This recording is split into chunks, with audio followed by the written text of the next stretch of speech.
Hello, everybody. Welcome back to episode 83 of the Podcana podcast. This week, we're joined by a very, very special guest. We have Frank Karsten back on the podcast, everybody. The one and only.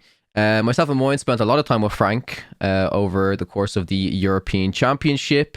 I actually did a little bit of prep with Frank the day before the LCQs and stuff. But yeah, it was a great weekend all around. Just want to say, Frank, thank you so much for hopping back onto the podcast. Everyone really enjoyed the last time you were on and all of the great advice you gave about, kind of the math of Lorcana. So in this week's episode, we're going to be going over a few different things, as Moyen said, most notably the EU versus NA event. We're going to be talking about some of Frank's preparation for the European Championship, how he decided on, his deck in the end and some processes he went through.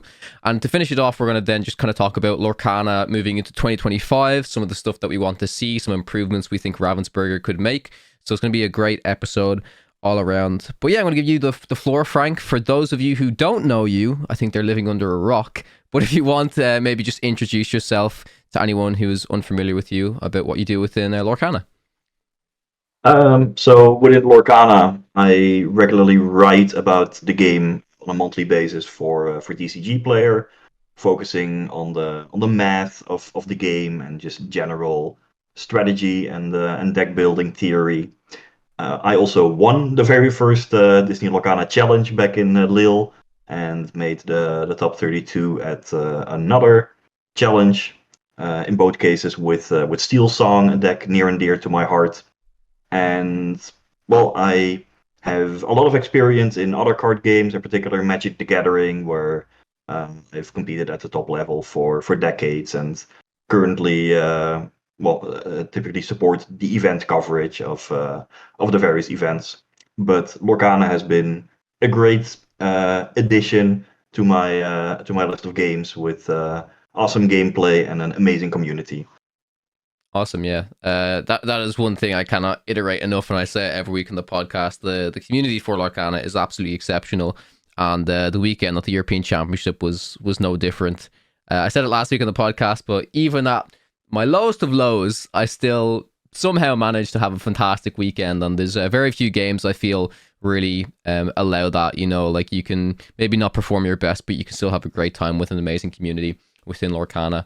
So I guess before we jump into the headlines and before we jump into the spilled ink section, I have to give a huge shout out to our sponsor of the episode, Heavy Play. Heavy Play make their incredible CURV card sleeves that have rounded corners at one end of the sleeve. So never again will you accidentally shuffle your cards upside down into your deck. They also have their EquipMag system, which connects their Playmat, Deckbox, and Dicebox. So no more rolling up your Playmat and rushing to your next table.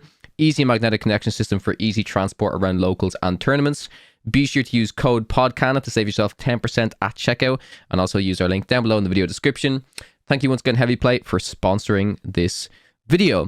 So yeah, before we jump into Spilled Ink, Moyen, how was your week being in Lorcana? We played our final rounds actually of the EU versus NA event last week, if I'm not mistaken, right? Mm-hmm. How did that go for you? Well, I lost my final round, and at first you could think, okay, we had 16 players. I go 3-0 into a single loss.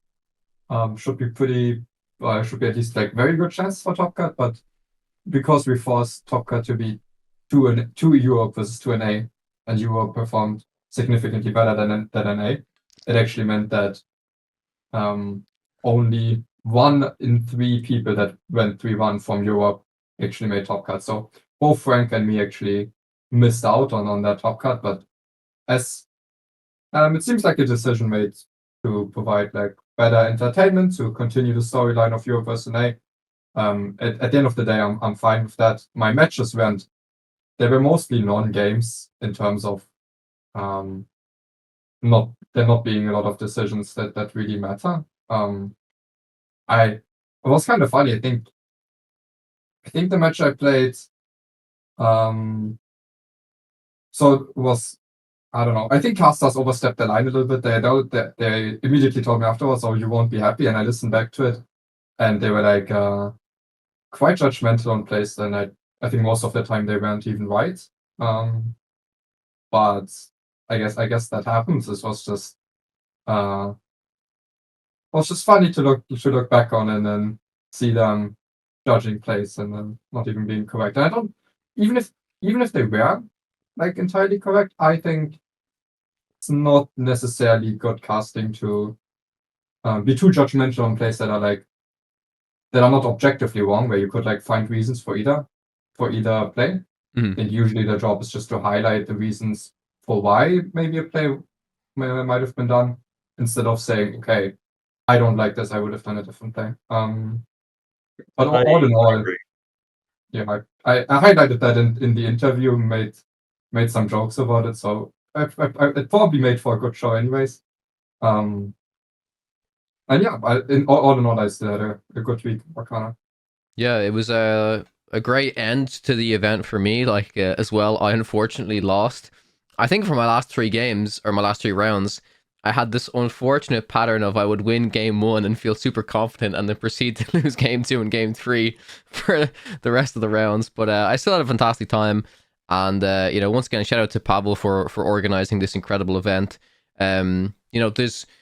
Initially, there is still basically nothing on the line, but he's revealed that there's going to be like a champion playmat and stuff, which I think is a really, really nice touch. So, it's just been a great event all around, and something that I'd love to see more of from the Lorcana community moving forward. I think the community's really shown how much they care about these like community run tournaments, not only like these online ones organized by Pavel, but also just the large scale ones around like Europe, and most recently this weekend we saw like a 10K within the US happen. So just like big unofficial tournaments like that are always like great for the game, and it's really, really good to see. But yeah, we're gonna actually just jump into the spilled ink section before we continue with the main topic. So this is our listener question section. If you guys want to have your questions read out on next week's episode of the podcast, be sure to pop a comment down below. So the first one that we have is from Jackalope Spam. They say, if you are on a team and testing for something like the Continental, what factors do you consider to come to the conclusion that everyone brings the same deck? Or would it be better to bring different decks so the team as a whole could play the odds? So this is actually a very good question in my opinion, and the reason I say that is even last week we had LD on the podcast, and he was talking about how much of an advantage, I think you were both talking about this actually, how much of an advantage it was to you guys as players to recognize that anyone that was in those Team Inkless hoodies, which was one of the French teams, was pretty much guaranteed. Now, because this is very much beforehand, you guys kind of knew what deck they were playing, and I think a lot of this came from like Lorcanito and stuff as well. Maybe that's not true, but there was a very much a sense of, oh, this team of French players is playing this red-blue deck with McDuck Manor, this type of stuff. And it's a point that you talked about a lot last week, Moyne, because that made you play your game differently. For example, in the red-blue mirror match, right? Like holding your Vitalospheres, where in every other match,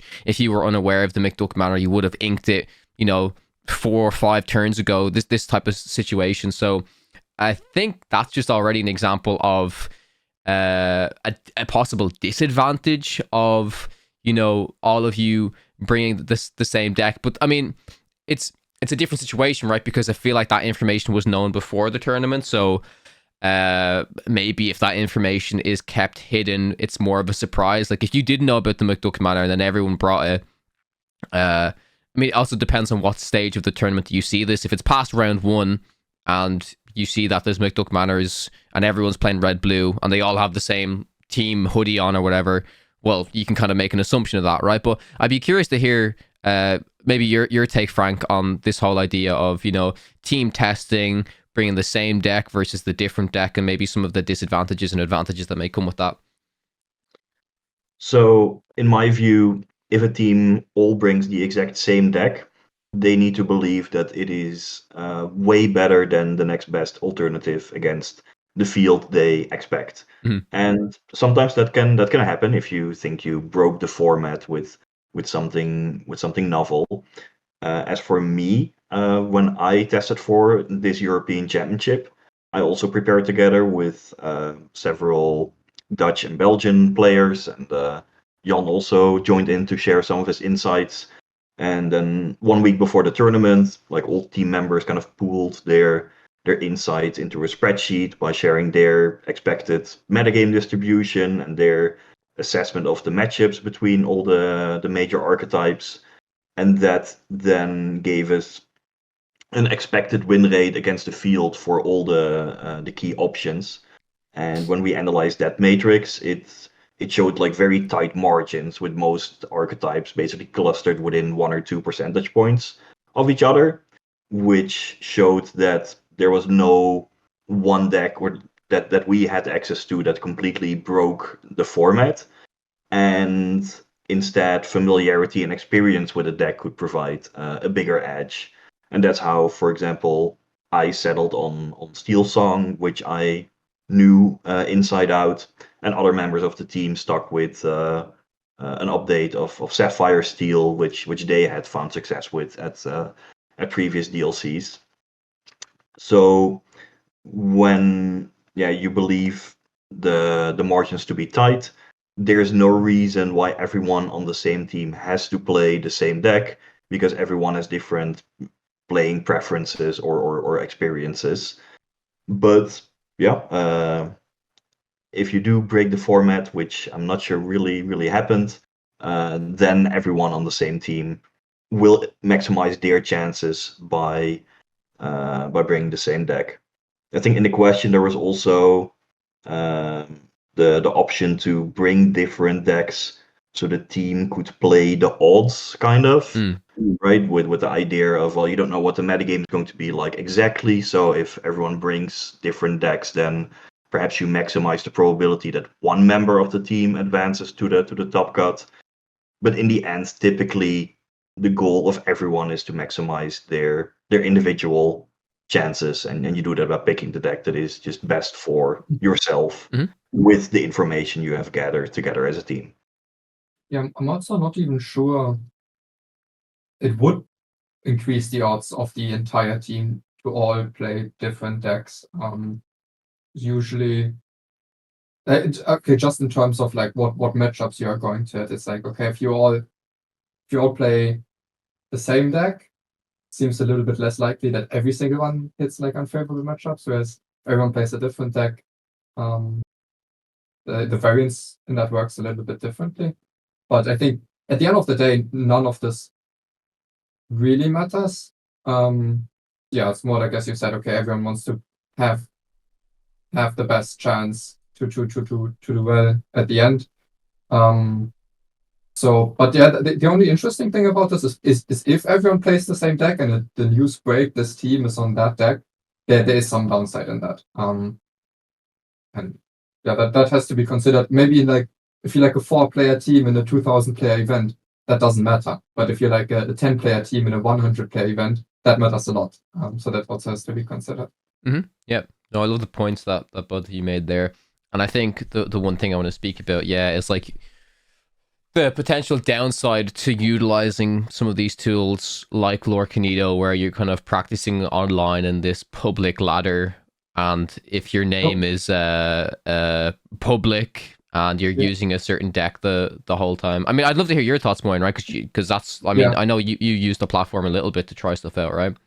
Yeah, I used it some, and I found it a little bit strange that some of the, I think it was the IKL team, I don't know if I'm pronouncing it right. Team English, the English team, where some of their members felt the need to actually have a public name, because on default you have like a randomized name on that platform, and there's a leaderboard and everything. So they went out of their way to put their name on it. Yeah, they went out of their way to actually display it, and then that's when people started to catch on that maybe English is testing like MacDuck Manners in Red Blue.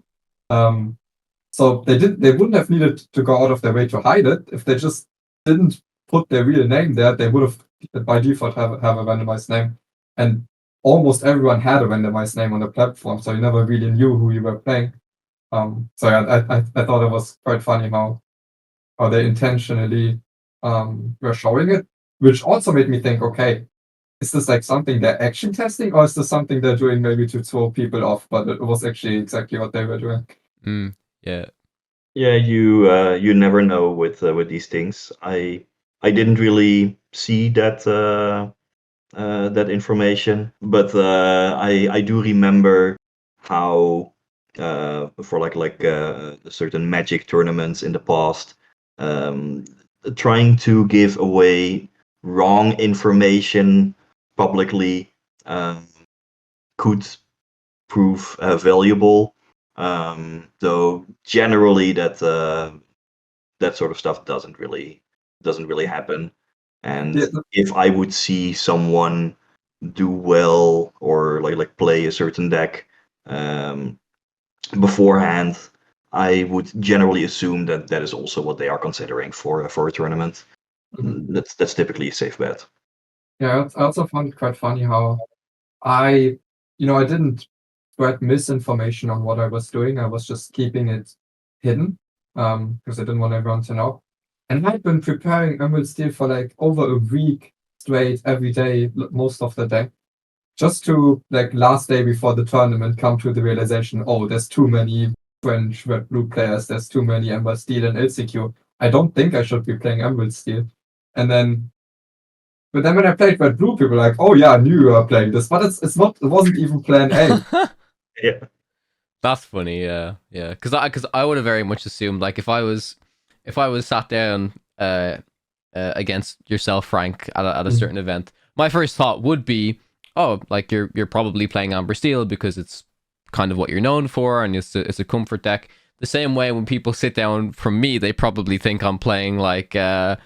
I mean, even before I said what I was going to play for LCQs, people thought I was playing like Purple Steel and Amber Emerald, because those are like kind of the two decks, especially Amber Emerald, right, is one of the decks that I did quite well with. And it's like, there is also this perception though that just because you did well with a deck at one stage doesn't, I mean, comfort and preference is a thing, but it also doesn't mean that that's the one deck that you're gonna play forever, right? So it like you said, Moin, you can kind of use it to your advantage sometimes, maybe, because it would have been funny if it was in fact the opposite, and people are like, oh, I'm expecting what Moin's gonna play, it's gonna be red blue, and then you whip out the Emerald Steel, and suddenly they aren't prepared for it. So it's a tricky thing, especially for us. I do want to say, as maybe just like more well-known members of the community, and us on the podcast, we speak about a lot of different decks, and naturally we speak about our preferences and the decks that we like to play. But I think for whenever I go to an event, I never want to look at it like I'm intentionally, like you said, Moin, I never want to intentionally throw people off as to what I am playing, but then equally I want to try and hide the information of what, like, I'm not just going to sit here and say, I'm playing this exact deck for this tournament, come at me, because like that is an inherent disadvantage. But it's an interesting position to be in, and I think we also spoke about it last week, the whole open versus closed deck list thing was a bit of an issue at the EU Championship event. Yeah. And Frank, I'd love to just hear your, because I know we spoke to you about this a lot in private, right? But I'd love just to hear your thoughts. That I just like the comparison maybe to Magic, because from what you spoke to me about it, I think you said like there's a reason why Magic have done this, and Magic have had to learn the hard way, and it seems like now Lorcana has also had to learn the hard way, but they could have easily avoided this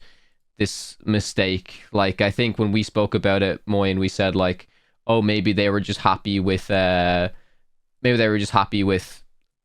DLCs it was fine, right? So, but as soon as the stakes get higher, no, there's a big difference. So I'd just love to hear your thoughts on it, Frank, in general. Yeah, so the announcement that it was going to be closed deck lists came rather late.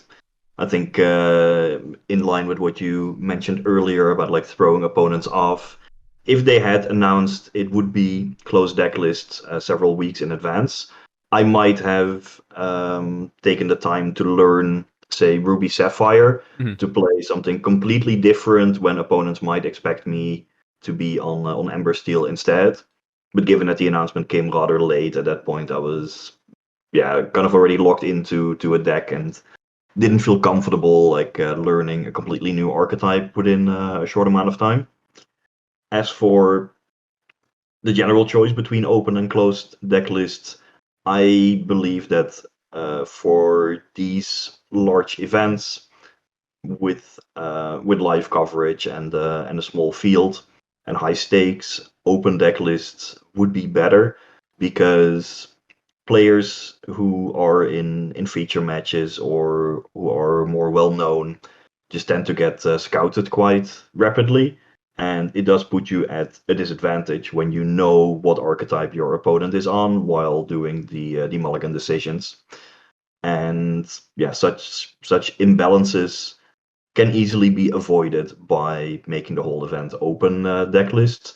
It also can improve coverage considerably because right now, I'm not even sure this is related to open or closed deck lists, but I think right now at the European Lorcana coverage, they're not showing deck lists on screen, whereas starting a match with a decklist graphic of both players really helps set the stage and allows the commentators to like highlight the interesting choices or the key card interactions that are going to happen.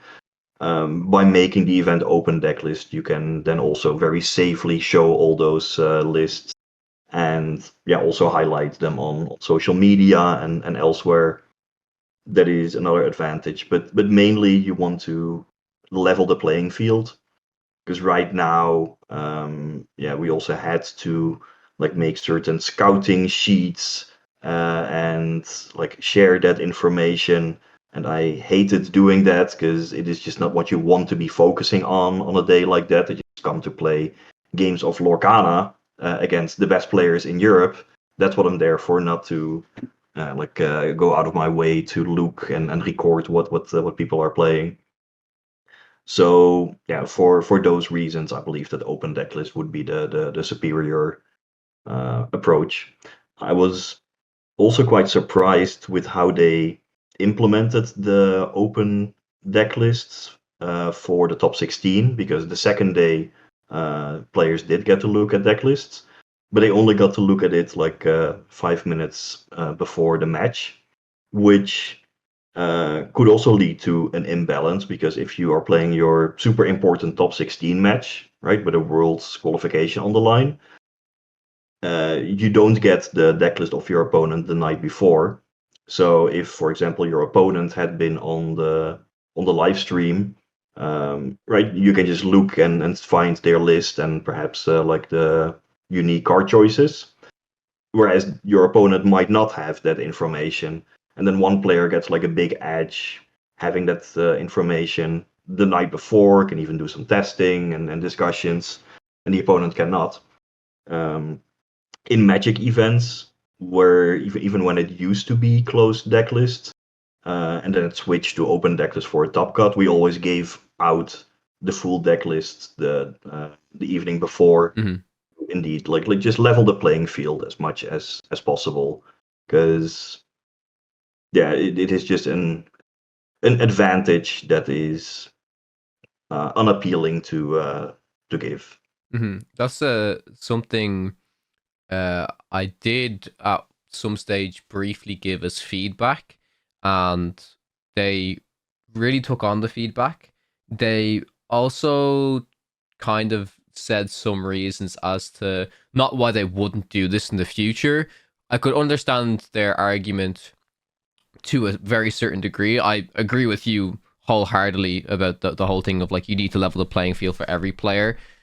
Their counterpoint when I spoke to somebody about it was, if all the deck lists are given out and stuff, then people are gonna be like, I didn't really like the point. They're like, people are gonna be like, frantically testing and like, doing lots of stuff, playing loads of games, and they're like, one of the most important things for an event like this is like, is after you've made it to day 2 and stuff, is to, try and relax, get some rest, and refocus for the next day, which that is important as well. I mean, Moyne and yourself, frankly, you guys know it is very important to get enough rest and to be, recharged for the next day. But then equally, yeah, I still don't think that's enough of an excuse to just say, yeah, okay, I'll get some rest, but I can get some rest and my opponent can also just get some rest, but just quickly look at the live stream and know exactly what I was playing or know my exact card choices. Like, it's not that doesn't mean that you shouldn't just have the decks before, right? And I think naturally as well, there's an argument to say, oh sure, you should get some rest, but the first game you're playing of day 2 is probably the most important game of Lorcana you're playing in your time of playing Lorcana, right? So if people want the option to go crazy testing, you shouldn't stop them. Like, if they want to go all in, and if they want to sacrifice some rest for that, maybe that's what they need to do. Maybe that's what they feel they need to do to push themselves and actually make it over the line. So I really do agree with your point more so than that counterpoint of, like, resting up. But overall, I just really hope that they've learned from this. I'm confident that they have, because from Ravensburger's track record in terms of things going wrong and then things being resolved, for the most part, has been quite positive. They do listen to the community for the most part. So I'm hopeful that that will change moving into the new year. And I suppose after this building section, we can discuss some more of our thoughts and what we would like to see moving into 2025 and the new competitive season. Moyen, I'd love to ask, would you possibly be up for taking this next comment, because it's very much about Ruby Sapphire? I still have a few things to add. Oh, yeah, go ahead. One, regarding closed open decklist. I would assume their point is not so much about, sleeping is better, people should just go to sleep, because even if you have the decklist, right, everyone has the option, how much longer do I stay up to prep or to talk about this, or when do I go to sleep? Me personally, sometimes I like when it's open decklist, because I'm under the impression where some of my opponents would often prepare too long, sacrifice too much sleep, where, like, I will be at an advantage because they misplayed and not sleeping enough. But I think the argument probably would stem more from the fact where they think the tournament is maybe a more enjoyable experience if people are not forced to have this option where they can prep at night. Instead, that they want to have they want the players to have a more enjoyable experience where they play their games full focus, and then they have some time to maybe enjoy with the community, rest and sleep. So that's I think that's where it's coming from. I just think it's a little bit naive to think that that's the case, because there will always be scouting. There will always there will always be the decklist known, at least from the people that play live. But I think with scouting, almost everyone's decklist was known in some scouting groups. At least the color combinations, right? Not the exact card choices, which is still different. Yeah. Mm-hmm. Sure. Yeah, the color combinations, but also some of the interesting cards that were scouted would also be in there. Mm-hmm. So I think it's just naive to think, okay, no one will know the decks. Everyone can just go rest and sleep. It will be an even playing field. I think that's not how closed decklists work. Closed decklists is never truly closed. And I think that's the problem. If closed decklists would mean like we have no access to any information what anyone's playing, I probably wouldn't hate it as much. It's just, it generally very easily, and I think always leads to imbalances in like before even playing the game that have nothing to do with how good you are at playing the game. So just wanted to add that. Okay, so next comment. There's this very long comment about a little bit about Red Blue's performance, because it was represented a lot at the challenge, and maybe how to analyze its performance and what conclusions to take from it. So it's a comment that was posted on Discord by Outer Da Blocks. And they say, I have a topic question I'd love for you guys to discuss on the pod. EU Nationals has just taken place, and we saw Ruby Sapphire have an incredibly large meta share of 34% with a very low conversion rate into the top 16. 32 day one decks with only 3 making it to the top 16. The reason I'm so interested in this is not because of the conversion rate, but because I believe there are several false assumptions that could be made about the statistic. The deck was a bad choice for the event. Ruby Sapphire isn't as strong as people think right now. Maui Shark isn't that power. Hiram's falling off, etc. But I think there's a very interesting hidden layer to what actually happened that I think should be explored. On Artabax and LD's podcast, Artabax mentioned that there were 2 French teams that had some were close to 8 players each that all decided to bring red-blue. While this was a rough guess, it would probably be fair to say that 2 teams accounted for 12 to 16 of the 32 red-blue decks. But they were members of a team, which means they did extensive internal testing and determined that red-blue was the best deck. I highly doubt they were unaware of green-purple. Green-purple was an obvious deck to metagame against, especially if you're red-blue. So I don't think they missed the matchup, which means they felt they could compete into it. So is it that they were just wrong about red-blue being the best deck? Did they test or play poorly? Having recently heard Rémi Fortier on another podcast discussing the French teams and how they test, I doubt that this was the case. I believe it could be possible that because there was so much red-blue, it could have cannibalized itself to some extent, with lots of mirror match pairings throughout the event. Combine this with some unfavorable results against green-purple, and the overall performance gets worse. I believe that this poor conversion rate could be a product of alternative phenomena and not an indictment of the strategy itself. Further, while it would take some forensic tournament matchup research, I'd be very curious to look at red-blue's win rate into non-red-blue decks and see if there's a hidden statistic that shows it's stronger than its perceived overall performance. Maybe the French were wrong, green-purple is a bad matchup, maybe they had bad luck or made mistakes. But I would highly advise against not drawing conclusions about red-blue based on this event, if anything. I believe this could set up an interesting scenario for the CCS event. Yeah, the 10K. Mm-hmm. Yeah, the CCS 10K event this upcoming weekend, leading into NA Continentals. Let's just talk about this now, and the comment goes on for a little bit longer, but maybe we can come back to it later. To summarize, red-blue was most well represented deck. It didn't convert well. How do you usually go about analyzing its performance, and what conclusions do you think we can take away from it? I think it's a very interesting point. Like they said in the comment as well, I very much think that the people who tested the deck, such as the French players, were very much aware of the green-purple matchup. And if that's the case, in my opinion, I would look at it one or two ways. One, maybe they do feel comfortable into the matchup enough to maybe take a 50-50 win, or maybe they feel slightly favored somehow, depending on certain deck choices. If they tech their deck enough against green-purple, maybe it's better against green-purple, but they sacrifice the matchup against the mirror, for example. The other way I look at it is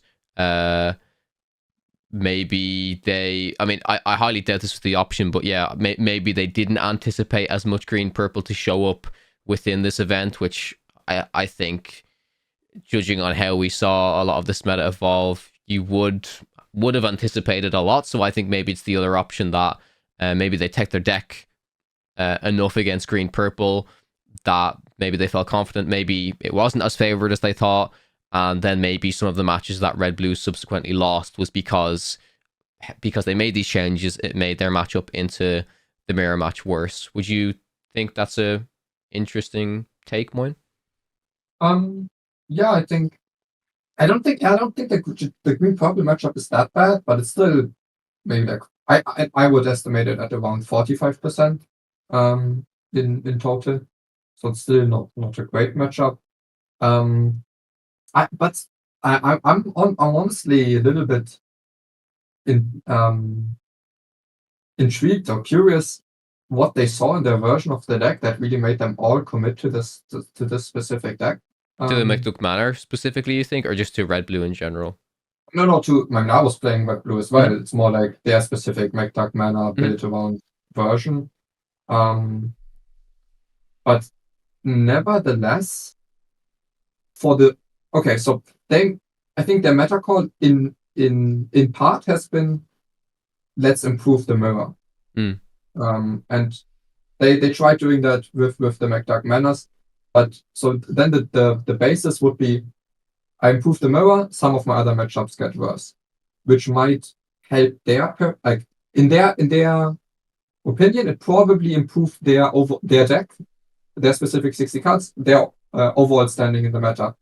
But if you look at red-blue, if there's 20 what's 12 to 16 red-blue decks that are tagged for the mirror, now all the other red-blue decks, they no longer have like a 50-50 against in the mirror, but suddenly maybe they're like slightly unfavored against a lot of the other red-blue players. So I wouldn't necessarily say that they cannibalized them. So the French team didn't cannibalize themselves, but they definitely made it harder for the other red-blue players to do well. At the end of the day, that I think that okay, so that would be the main thought construct. At the end of the day, I don't even think that their deck is that good in the mirror. I wasn't that afraid of playing the mirror against it, and I think I thought they sacrificed too many percentages in other matchups for not enough of a gain in the mirror, where they probably think they don't sacrifice that much, and the game is worth the trade-off.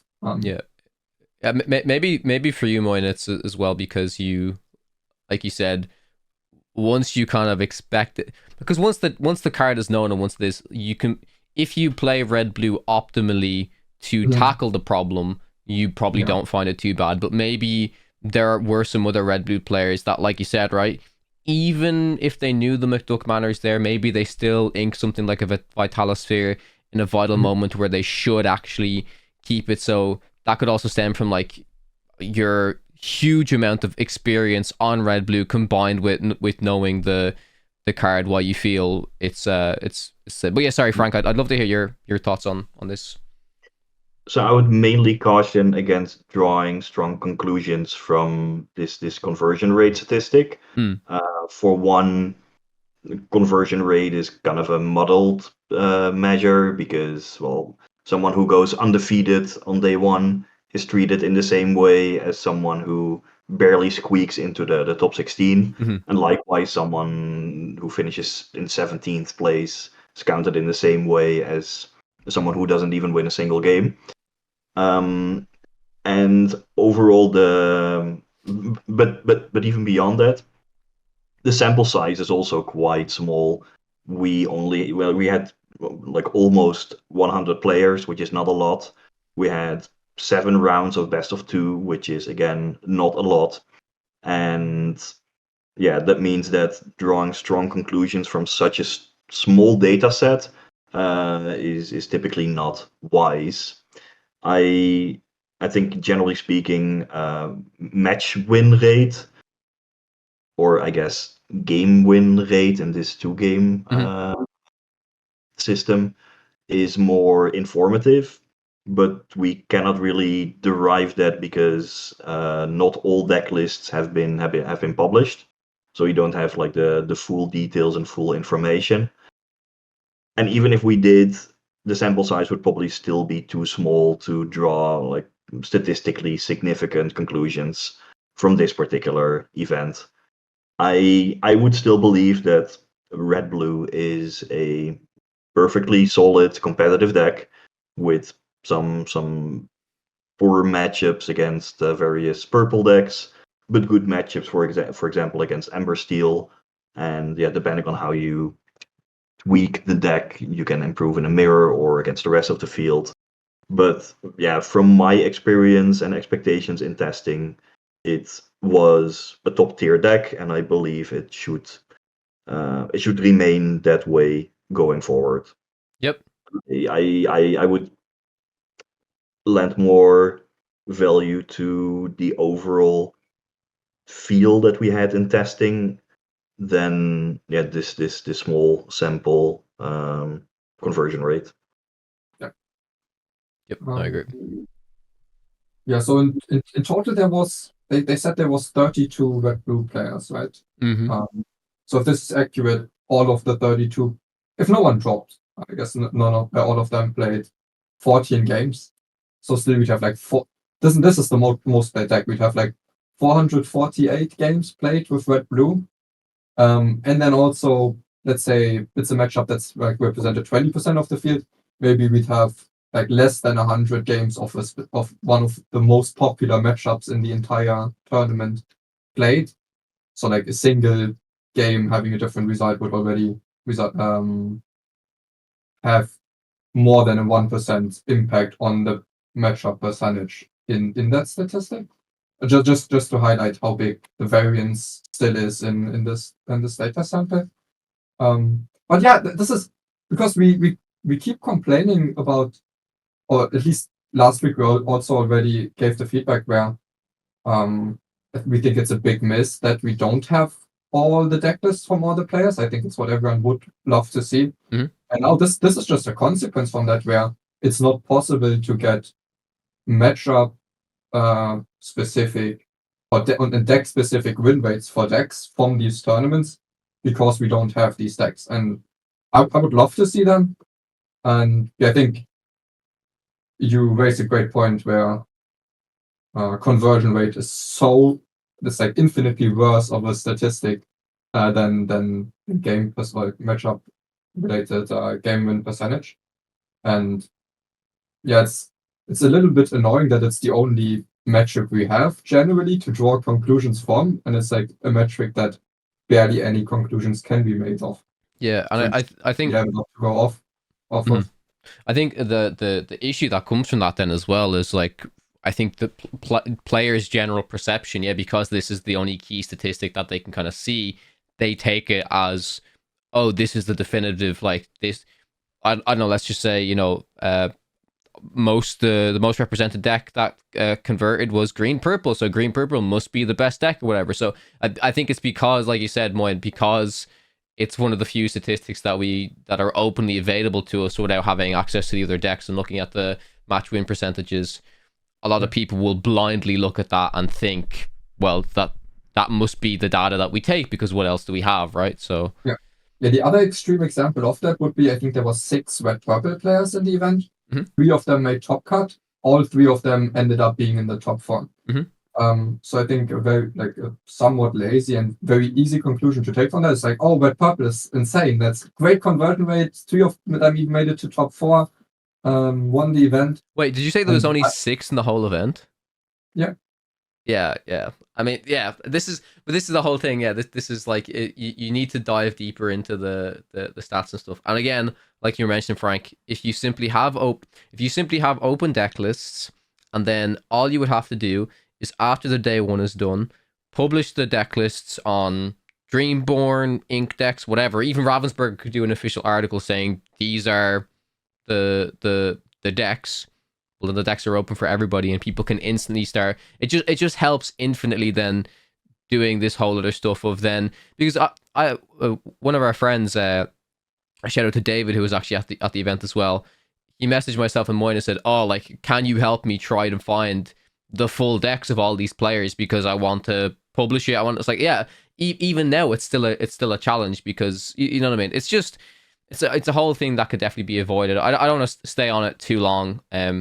I think we've definitely spoken about our reasoning as to why we think it's important, but the red blue conversation was definitely super interesting.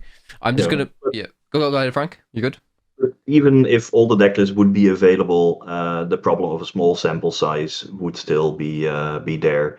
Like when there are like major Magic events with like 2,000 players and like 15 rounds or something, then I often am able to like analyze all that and provide them matchup grades and win rate statistics. And I love doing that. But that is more or less the amount of players and rounds you need to really be able to get statistically significant results. 100 players and 7 rounds doesn't even come close. Well, yeah. I think an interesting thing about that is also that maybe you are closer to a statistically relevant sample when you have that many rounds with 2,000 players. Then the problem to me usually gets that there's like the skill in these 2,000 players varies so much that can have a big impact on the actual statistics. Yeah, that is an issue, yes. Yeah, in Hearthstone, it was also, they like all the games are like automatically tracked by stat websites, and then you had either like you could have like top 1,000 matchup percentages, but they were awful because top 1,000 players in like top 1,000 ranked players were still awful. They're like top 100 stats, and still, if you were like the best players in the game, always still had to not take those for face value, because even the top 100 players or ranked players in the game were like not close to maybe the top players. And there's still so much varying skill, but it's like the more the closer you want to get to like optimal play, the less games you have to look at, and then you can look at more games, but then you have the varying skill in that. So that was always really interesting to me. And what I'm curious about is maybe your opinion on this, because in a lot of these games where there is wide access to statistically high samples of like well-played games, it often turns like there's still a back and forth in that. It's like, yes, you can figure out stuff much quicker, but that's not just a good thing, right? Also, then stuff does get figured out so much quicker that maybe people get closer to having strong opinions on everything, and then maybe get tired of the meta a little bit quicker. So I'm just curious if you think if having access to good sample sizes and a good amount of games and statistics is generally like a good thing for the game or not. So it is a bit of a balance, because indeed, the more data you get, the weaker the quality of it gets, and perhaps an ideal balance for like the best informativeness would be to have a tournament with several hundreds of players, and like a double-digit number of rounds. As for whether it is a good thing to have that information out there, there are different opinions on that. In my view, having the information on, say, sort of a matchup grid is useful for keeping the metagame dynamic and for giving players an idea of how to attack or tackle a given metagame.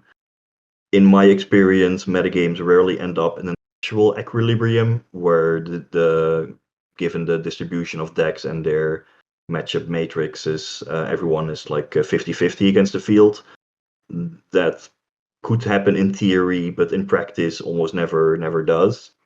And I believe that having the information on how to defeat the currently most played decks typically leads to like a developing and evolving metagame that keeps the game fresh, rather than immediately leading to a stale environment. So I would rather live in a world where all the information is out there. But yes, some people fear that if all the information is there, then things get solved more quickly, and they don't want that.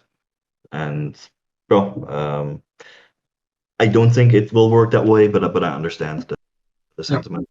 Yeah, because I had recently also gotten back into TFT a little bit, which is Teamfight Tactics and Auto Beta from Riot Games. Mm-hmm. And I was just getting back into it, and they used to have stats on everything.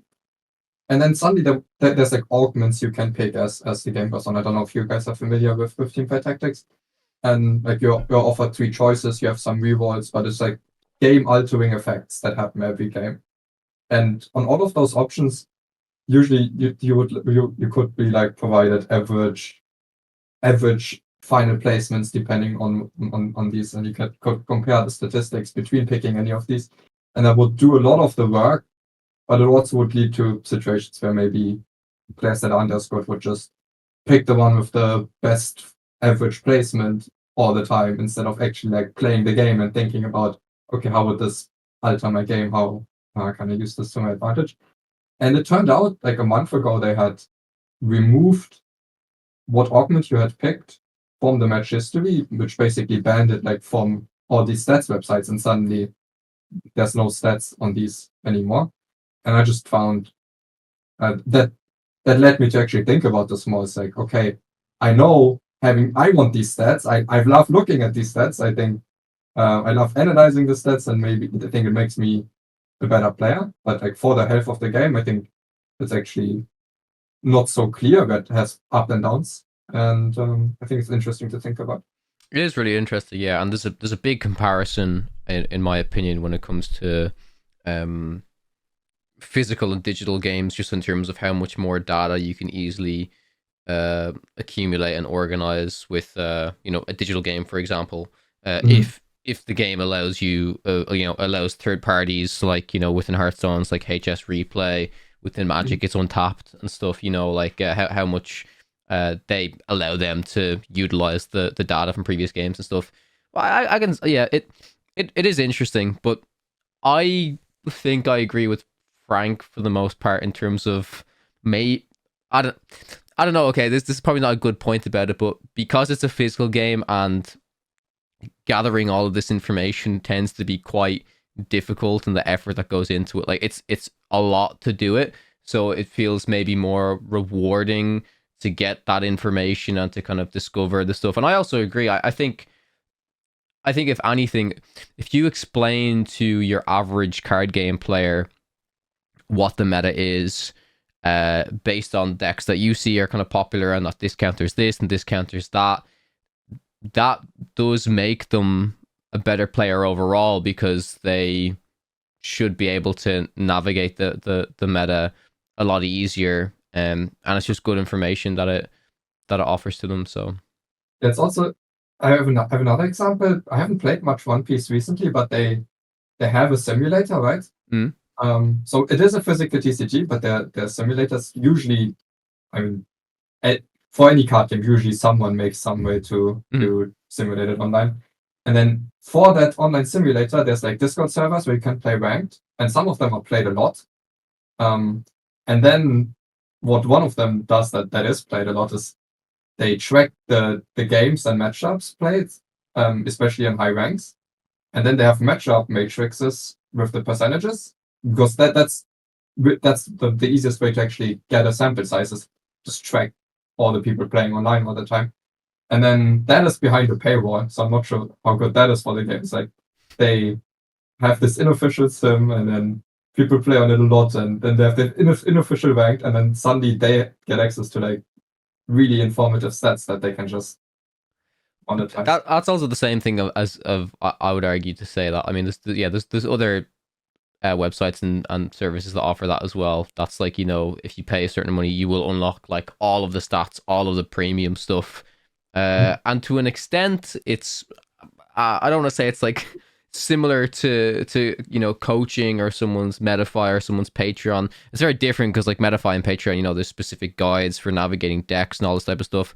But you just take it like, okay, like you, for example, Moyen, you could share all of your information for free about everything if you wanted to, but I mean, I honestly you share most. No, for sure. But at the end of the day as well, it's like if you have these companies and stuff that are gonna paywall this, or they feel like they have all of the data and stuff, like if people want the data, people will probably just pay for it. So it's the argument of like, okay, do you just give all of this information out for free, or do you not? I don't know. Like I'll say, I don't think we're going off topic. I think it's actually a really interesting conversation, but it's a very deep conversation, and it can go down a lot of different avenues. So I'm going to go to the next question, if that's okay. So yeah, the next question that we have is from Luca. They say, posting this again because you probably missed it last week. They're talking about the legality of altered cards. They say, maybe this is a question that goes out of the box, but guys, art is important too. I do agree. Art is very important. What do you guys know on legality of Lorcana altered cards in organized play like DLCs and such? My current understanding is they should be legal as long as one cannot tell them apart when sleeved, so they are not marked and all the important information is displayed. I have seen people with signed cards but not full art cards in big tournaments. Just curious. I have a picture on your Discord of how far I'll go that a friend made for me. Feel free to put that out if you want. You guys are great. So in post, I'll edit this image up now, and it is actually this is a more of an interesting conversation than I thought, because initially, the commenter speaks about the potential for like marked cards and stuff, and it's difficult because while you can have these full art altered cards, they are never, if they're like, especially if they're hand altered and stuff, they're never going to be identical. If it's hand painted and stuff, there will be differences here and differences there. But then equally, yeah, I mean, when they're talking about like signed cards and stuff, like the legality of both of that, of signed cards versus full art cards, it probably falls under the same category. So my answer to this question is, in DLCs and such, I honestly don't know. I did see somewhere that, yeah, I think if all of the information is correctly displayed, it tends to be okay, but I don't know to what level. Like, like locals or set championships, or in my opinion, if you just want to be ultra safe, I wouldn't bring full arts and stuff like this. But equally, I understand some people, the way they, I don't know, some people maybe want to play a full deck of enchanteds, you know, they want to bling out their deck, they want to use all their alt arts and promos and stuff. So I'm not sure of the official stance on this. I'm not sure, Moyen, if you know, or Frank. I mean, I guess we can even compare. Frank, you must know maybe from Magic the Gathering if cards like this are legal in like these big tournaments. Yeah, indeed. I don't know if Ravensburger has put down any different rules, but in Magic, such alters are perfectly fine, as long as at least the card name, and I believe in this case the ink cost would be properly displayed. You can alter the art or extend it in any way you like, and it never bothers me playing against those cards. They often look beautiful, and yeah, I agree that art is important too, and it is great when a game can mean all kinds of different things to different people. So I hope that Ravensburger does not prohibit them. Seems perfectly fine to me. Yeah, the main guideline that I know is also like none of the important info can be there can be anything over ink cost, name, but also not the text box. The text box, it also has to be perfectly visible. Yes. So I've played with signed cards before, but I personally I wouldn't play these like altered cards just because I would be too afraid that maybe they could be considered marked. Maybe it's even just like a very slight change in the weight of the card that you could feel. So in big tournaments, I would never risk it, even if the risk is very low. But in something like local set champs, I don't think I would care. I don't think anyone would really care. Yeah, sure. Next comment is from Millsy Bob. They say, new idea for the 2-game format. I just want to preface this comment with, I prefer best of 3. However, if Ravensburger insists on continuing with the 2-game format, it needs to be changed. The main problem with the 2-game format, in my opinion, is that not everybody plays their games and instead colludes to play best of ones and gentlemen's agreements to scoop the second game, or worse yet, dice roll for the win. It should be changed so at the beginning of Swiss, everybody is assigned player A or player B. Then, instead of 9 rounds of Swiss in 2-game format, we have 18 rounds of best of 1, same amount of games, but it's dictated by the TO that player A or player B is going first that round, still 9 games on play and 9 on the draw. Ultimately, the same intended way of running the format. However, it would run as intended instead of these games towards the end of the event where people are openly cheating. So the one thing I instantly notice about if you change to this system is that the point system then has to change. And from the get-go, I mean, Moin, I remember when this format was first announced, it was, you know, myself, yourself, and Brendan were discussing it. And initially, the point system wasn't even what it was now. Initially, it was. Can you actually? I can't even remember what the point system was, but it was worse. You remember? Okay, do you want to explain it if that's okay? Yeah, it was basically you were already getting 1 extra point if you go to 0. But winning a single game was also only giving 1 point. So then the rating of that extra point was like an entire game win, which was, I mean, I don't like it how it is right now, but that was absolutely crazy.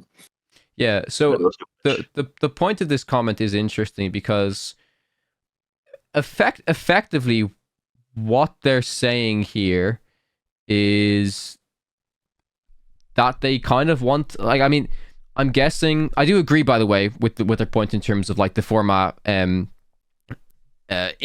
inherently encourages collusion and these gentlemen's agreements. We spoke about it so much last week on the podcast as well, but it makes people do stuff that they shouldn't be doing, but it's the system. But yeah, I mean, are they saying that they basically just want to get rid of the extra point? I think we've talked about this before, Moin. But maybe that's not what they're saying. But if you do get rid of the extra point, right? Let's just say it's 3 points and 3 points per win. There's no extra point if you go 2-0. How does that affect things in your guys' opinion? Do you think that's a bad system now? Do you think it results in like too many tiebreaker situations then, or? So, well, first of all, I do agree with this this person in that what they believe is like the main problem with the game system.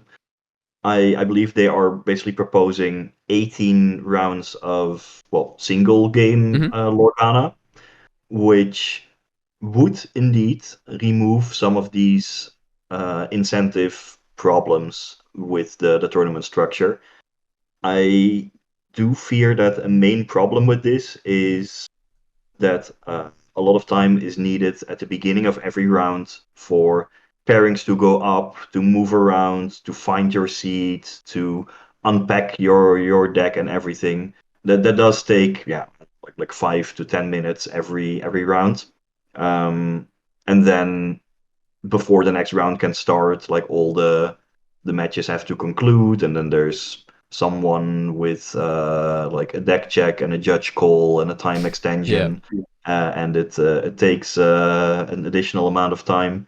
So with their proposal, you have that sort of the time needed to start a new round 18 times rather than 9 times.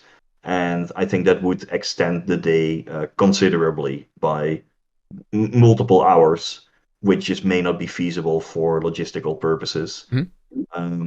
This is why the current system where you have like roughly like 50-minute rounds where you play 2 games against a single opponent, it kind of mitigates like a reasonable balance between moving around and waiting for the next round to start and actually playing games of Lorcana. And I do think you want to be able to play a lot of games of Lorcana when you go to a big event like that, rather than move around and wait for the next round to start. So that would be a major downside, even though their proposed tournament structure would, in theory, be superior. So because in general, even when we have 50-minute rounds, I think as a TO, generally you plan like an hour per round because there will be judge calls, there will be the time to set up.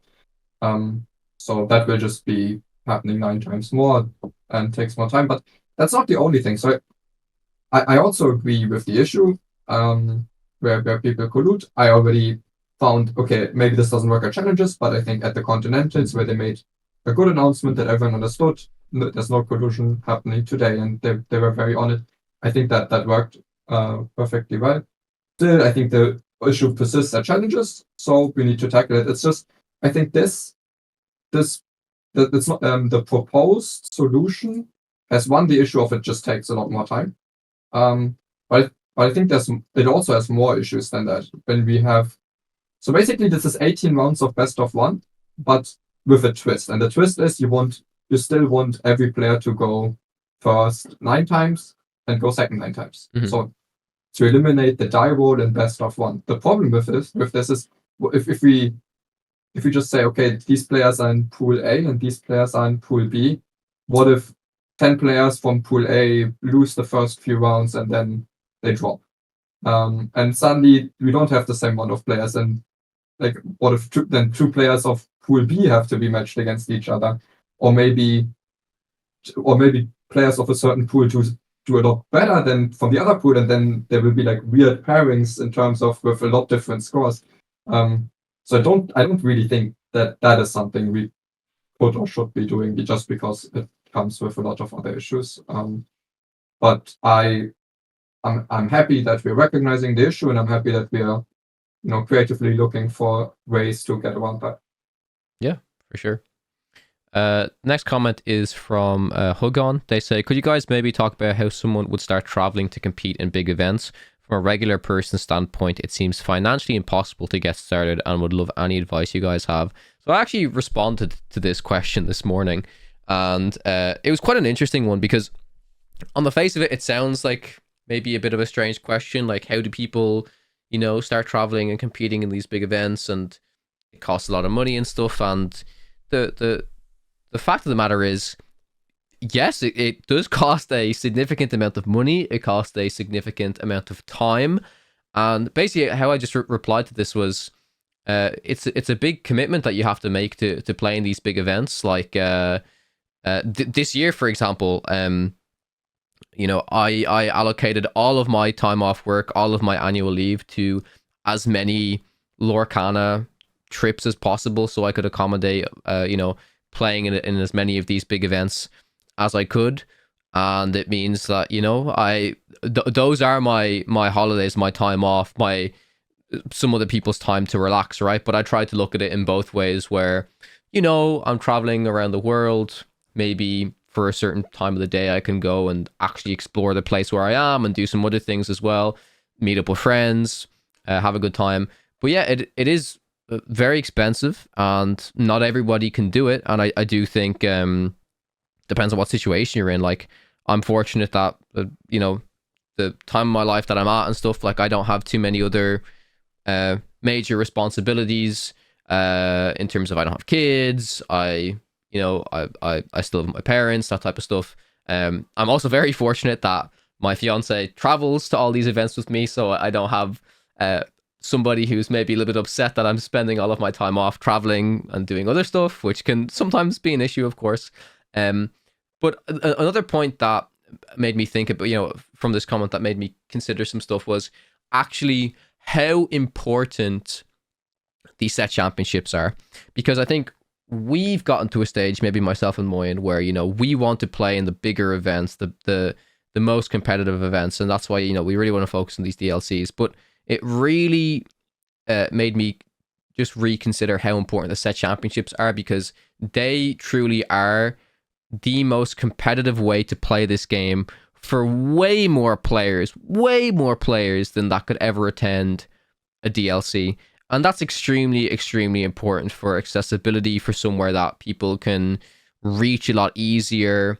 Even if it's like, a bit of a longer drive than you would usually have, it's still a lot more accessible than flying across the country, or, traveling and spending so much money. So I don't know, I'm really glad I received this comment, because it really made me kind of appreciate the set championships again, even though maybe I personally am not playing it as much myself, due to, like, I've kind of looked at it at another way now, where, and I think people can kind of understand this, the reason why I'm maybe not playing the set championships as much, and I'll still play a few if I want to do practice and stuff, but I allocate maybe some of that time as just time I can, it's a weekend, right? So time I can spend just doing other things and relaxing, and I'm still going to be like doing internal testing stuff in the lead up to a big DLC or something. So there could be like set championships going on, and that could be a good way for people to practice. But if I feel comfortable, doing internal testing, but also spending that time on the weekend actually relaxing and doing other stuff,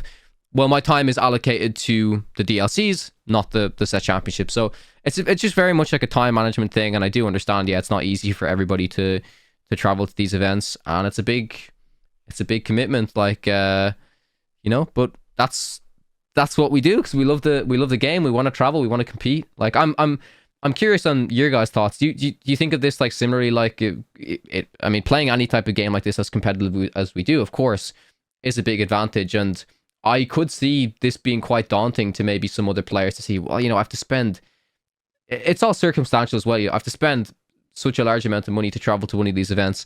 I think a lot of people will maybe look at us and see, oh, we travel to, like, we went to all of the European ones, myself and you, Moyen. Your average person might be able to go to one, maybe two. Like, we want to go to as many as possible for the podcast, and we like really, really, truly love the game, but it's also circumstantial. Like, if we had other stuff going on, we couldn't go, you know what I mean? So it's a it's an interesting interesting topic. Frank, I'd love to hear your take on this, because I mean, you've traveled. You probably have. I don't know if you could name a country you haven't traveled to for a card game event, right? Like, it's you've been all around the world. Name a country that I haven't been to. Zambia. Yeah. Like, but yes, I have traveled to many places, which to me has been a big draw towards like these kinds of games, because they actually give you an opportunity or excuse to see the world. But I do agree with everything you said, Kai. And especially these set championships are the perfect stepping stones to get started. Whereas flying to a DLC event is a far bigger investment and commitment, and it can indeed cost quite a lot in terms of travel cost. It's kind of the same for other like conventions or big events. They are luxuries in a sense, just like going on a holiday.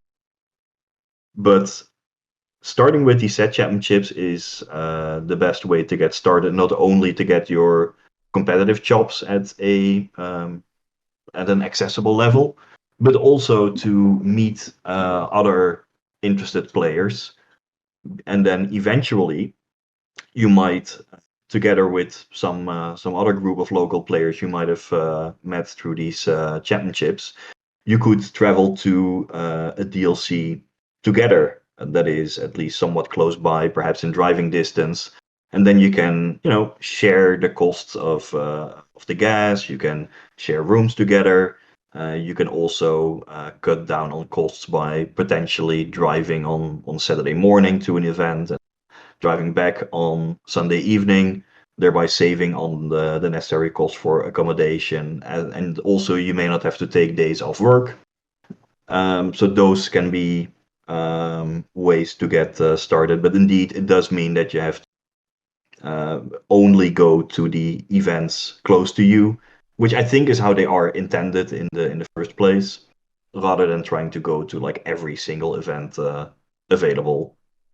Set realistic goals and start small. I think another perspective to look at it is also you have to be. I mean, it's very easy to think, okay, I'll just go to this event, I'll do well, and I'll cover the cost that way. Because if you make top cut, you probably make more than your money back. And you have to be realistic in evaluating your chances.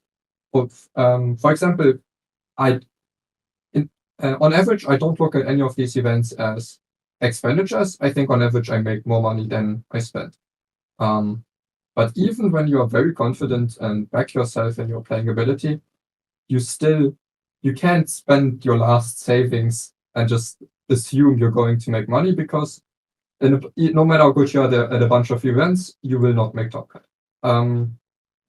And so if you have some, I mean, I don't know where I'm going with this. I don't want to tell you to spend your savings on DLCs, but it's just, if you don't have enough savings, I think don't just assume you are going to profit off playing a few DLCs, because you might not, and you have to be prepared for that as well.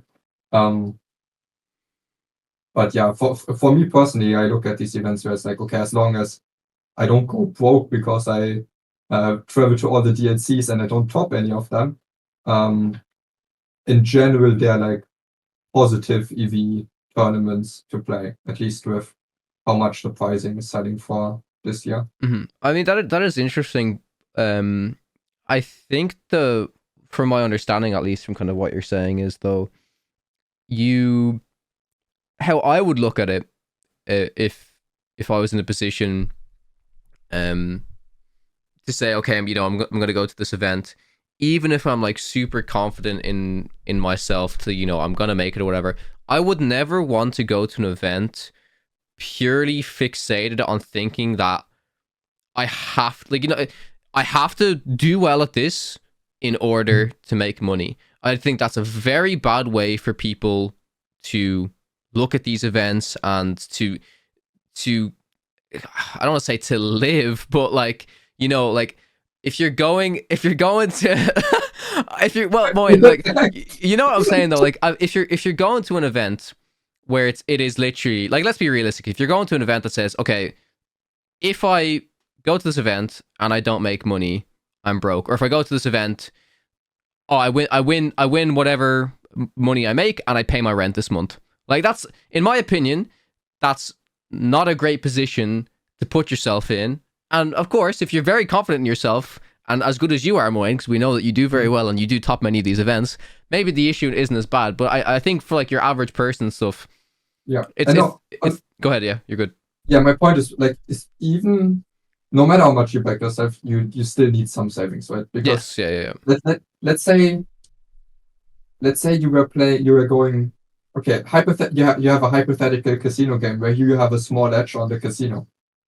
You still can't spend put all your life savings on it because it's technically positive EV, because if there's also a good chance you lose, and then it's not worth the risk. Mm-hmm. But if it doesn't hurt you as much, I think it's fine to look at these as positive EV if you are actually good enough. No. Definitely interesting conversation. Actually, one that I think is rarely discussed. I'm really glad we had that comment. The next one here is this is from Chill. They say, when can you guys talk about other decks that have been proving they can win, like Steel Fassa or Location decks? It's always the same colors with you guys every single time. Man, you weren't here when we've gone off the train of I remember back in the early Podcana days where every week I'd come on, okay guys, what are we talking about? And Moin and Brendan are like, Ruby Amethyst again, baby, let's go. Ruby Amethyst every week. And I'm just like, oh please, something else.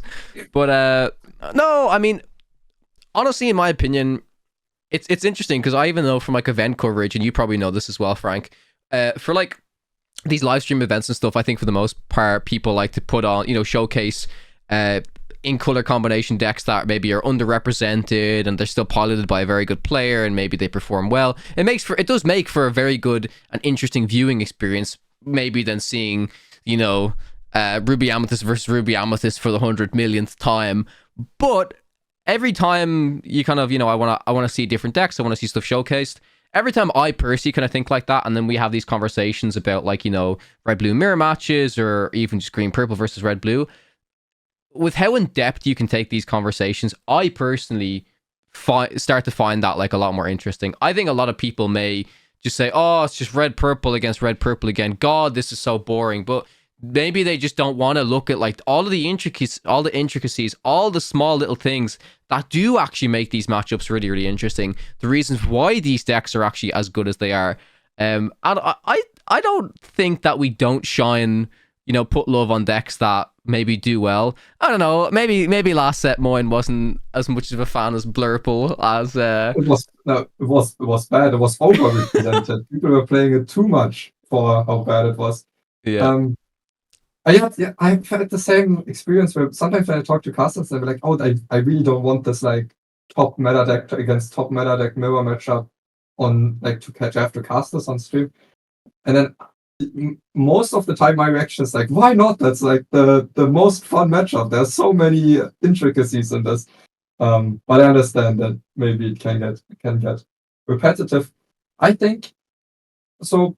It's not like I don't test new stuff, especially when a new set comes out.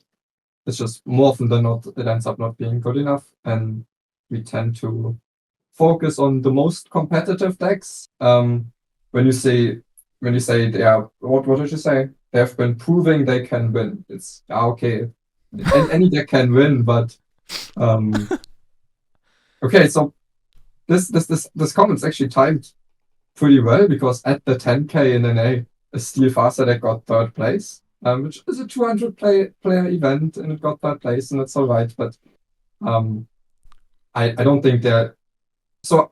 The moment where I really want to talk about them is if they like actually have a place in the meta where I consider them to be competitively viable, as in one of the decks that gives me the highest chances I can have to do well at a tournament, not because someone did because it placed well at X tournament. we also didn't have. I mean, I don't think we had Steel Faster or what Steel Faster or Location X. We didn't have any of those at Continentals. I think there was one very off meta color combination. Do you remember which one? Was it a Ruby Steel deck? I think it was a Ruby Steel deck. Yeah. Might have been a one Ruby Steel. Yeah. Sure. I don't think we saw that deck list even. Yeah. But when it comes to location decks, I can. Oh yeah, actually, this is a perfect lead. I can share some of my preparation Yeah. for the European Championship because I did try out a whole lot of brews, even though I ultimately settled on a Steel Song deck. My primary goal was to uncover a deck that could just take the tournament by storm. So I just experimented by brewing up a whole bunch of different decks inspired by the new cards from the latest set.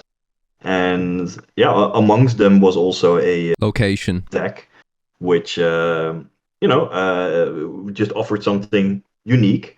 And if I had played it, I'm sure that the event coverage would have loved to have showcased it, because it's always fun to see something different. So the location deck that I tried was Ember and Ruby, based around the new Sugar Rush Speedway finish line, which would just give 3 lore and 3 cards when you move a character to it. Seemed pretty powerful and building around. So I used all kinds of cards from like the Sugar Rush Speedway starting line to Jim Hawkins, Space Traveler, and Tuk Tuk, Lively Partner, as well as the Moana Gamora Leader to move characters to that location and just deliver a burst of lore and cards to finish games. I wanted a lot of like early game characters and some early lore to get ahead, so I added like a pirate team of Moana, self-taught sailor, and Wendy Darling, courageous captain. And the deck was somewhat reasonable, but it still kind of struggled, mainly because it lacked reliable ways to recover when playing second, which ultimately led to some poor results against the testing gauntlet that I constructed of kind of decks to beat. And that's why I even though I tried to tune it for a bit, I just couldn't get it to work well enough against the gauntlet.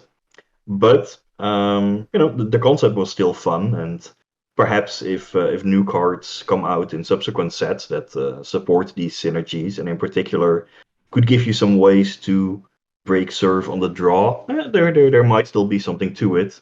And at worst, it can just thrive in a more casual setting, and it's fun to have such diversity available in format. Likewise, it's when the set came out, I looked at every card.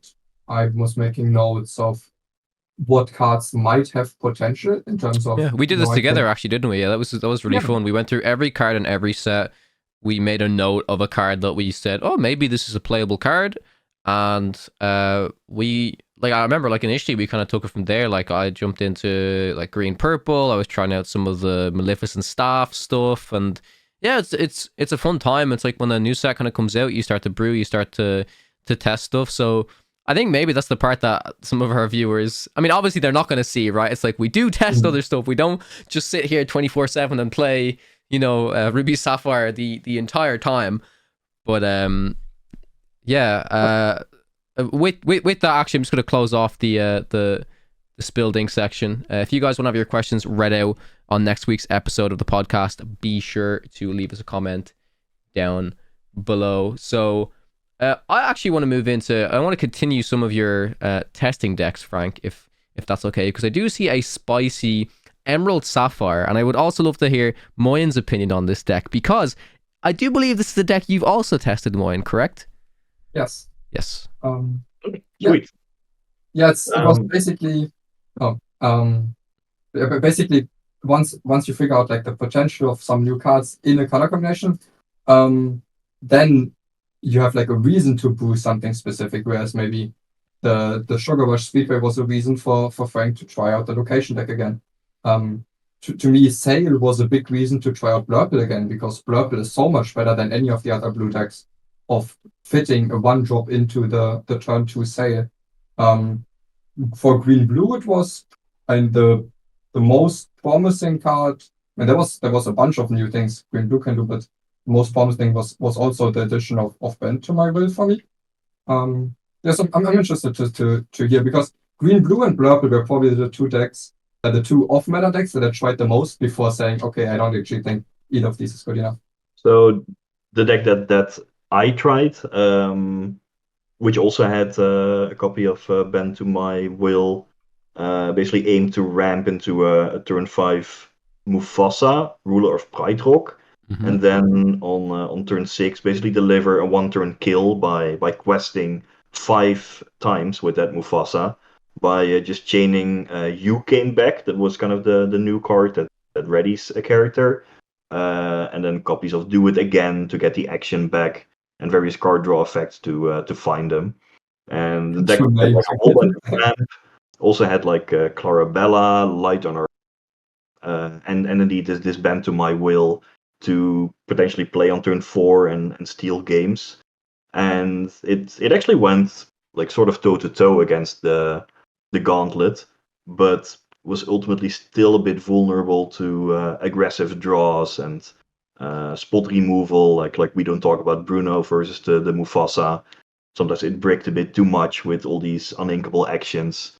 So it wasn't consistent enough to encourage me to actually take it to the European Championship, but it did show a fresh angle of attack. And I, again, maybe with the right additions and future sets, it could evolve into something powerful. And perhaps with additional tuning, like maybe that Bend to My Will should have played more copies of it.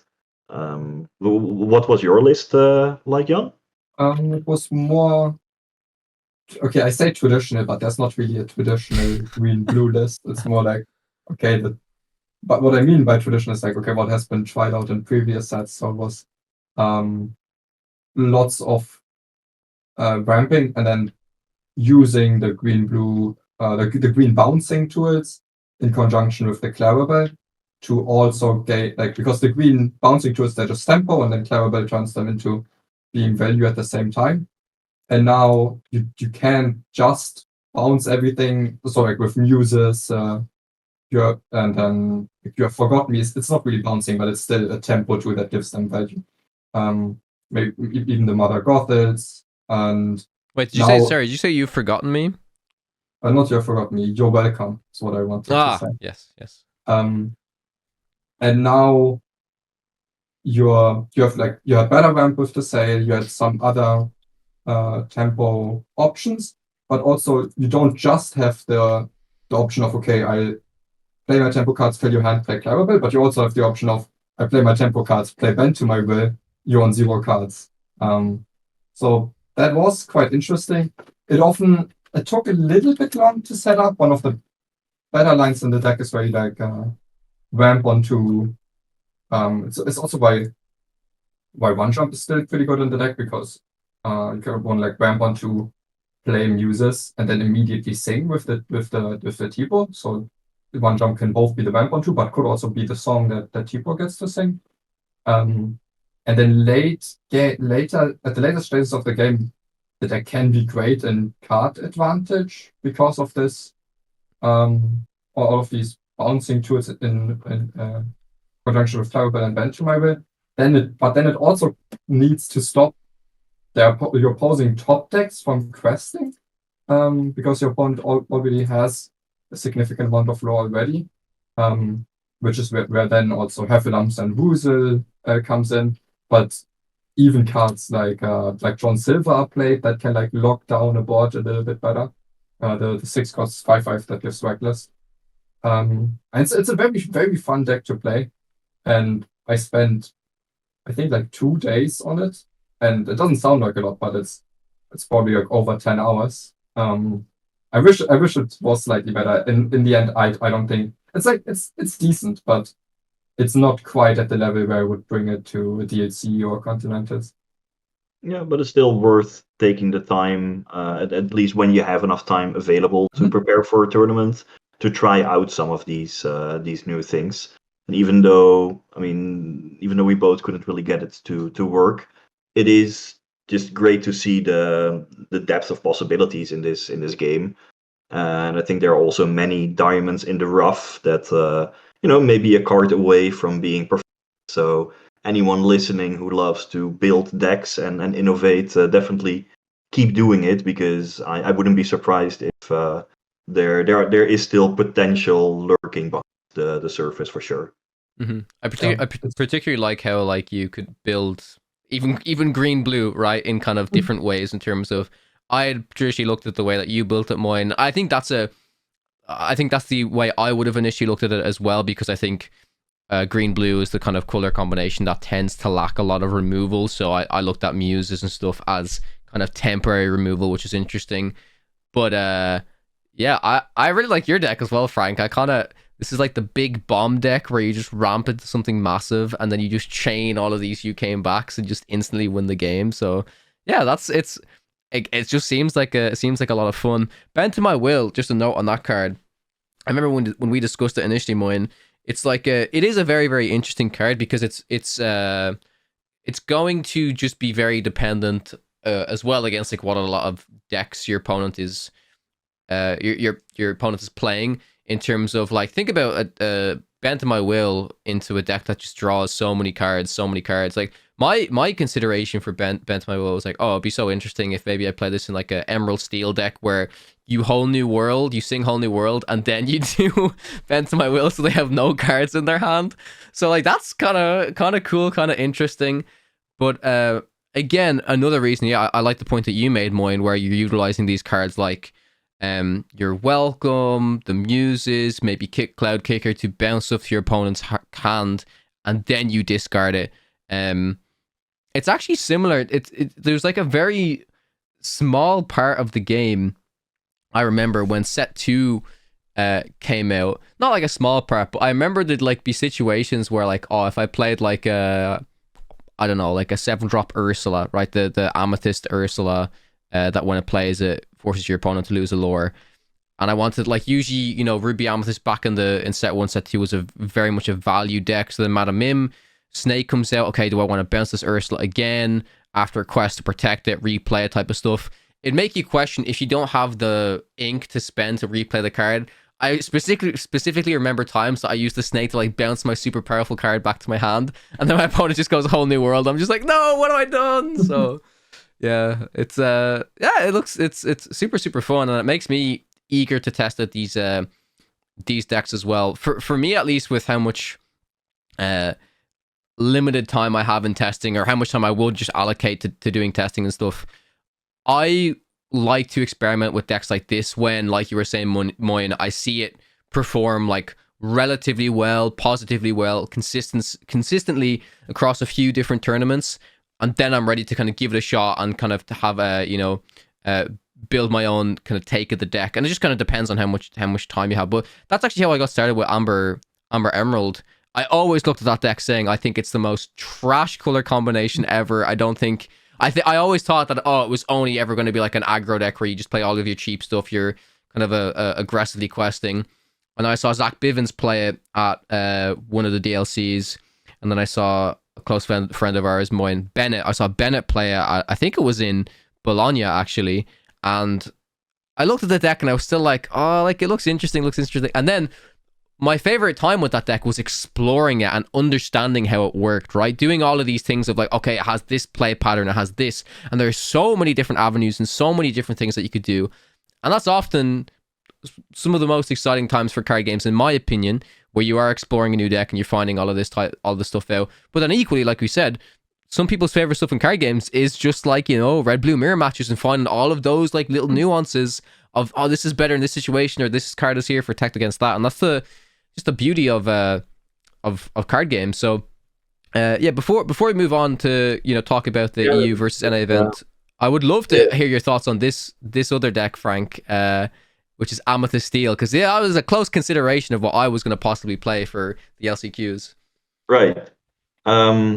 to tie into like Amber Emerald for that even that deck can be built in various ways. For the previous set championships, I just brewed up a list with 0 to hero the night before, just trying to drop that as early as potentially turn 3, and then drawing five cards with it, and I managed to win set championship with that. So there are still, I think, many opportunities that are underexplored, and the whole deck building aspect of the game I find very fascinating and enjoy it a lot. Which I'm sure you can also see in that Amethyst Steel deck that I built, which actually, like, Amethyst Steel was a reasonable part of the metagame at the European Championships and beyond, and I also saw it as like a serious contender for several days, and it did well against the Gauntlet, though ultimately not well enough. In my list, like a key element was the synergy between the new Tinkerbell Fast Flyer and the older Tinkerbell Giant Fairy, with the new Tinkerbell just acting as a perfect shift enabler for the old Tinkerbell. And that combination actually reminded me of Splinter Twin, where you would try to combine a creature called Pestermite, which would be then the equivalent of the small Tinkerbell, with an enchantment called Splinter Twin. In this case, the equivalent of the large Tinkerbell. And if you would combine them, you would win the game. I guess it doesn't work that way in Lorcana, but the style of gameplay did, because once you had that Pestermite in play, suddenly the opponent would have to like play more cautiously, acknowledging like the possibility of that combo. So they had to like slow their own game plan, allocate resources towards defending against the combo, play differently.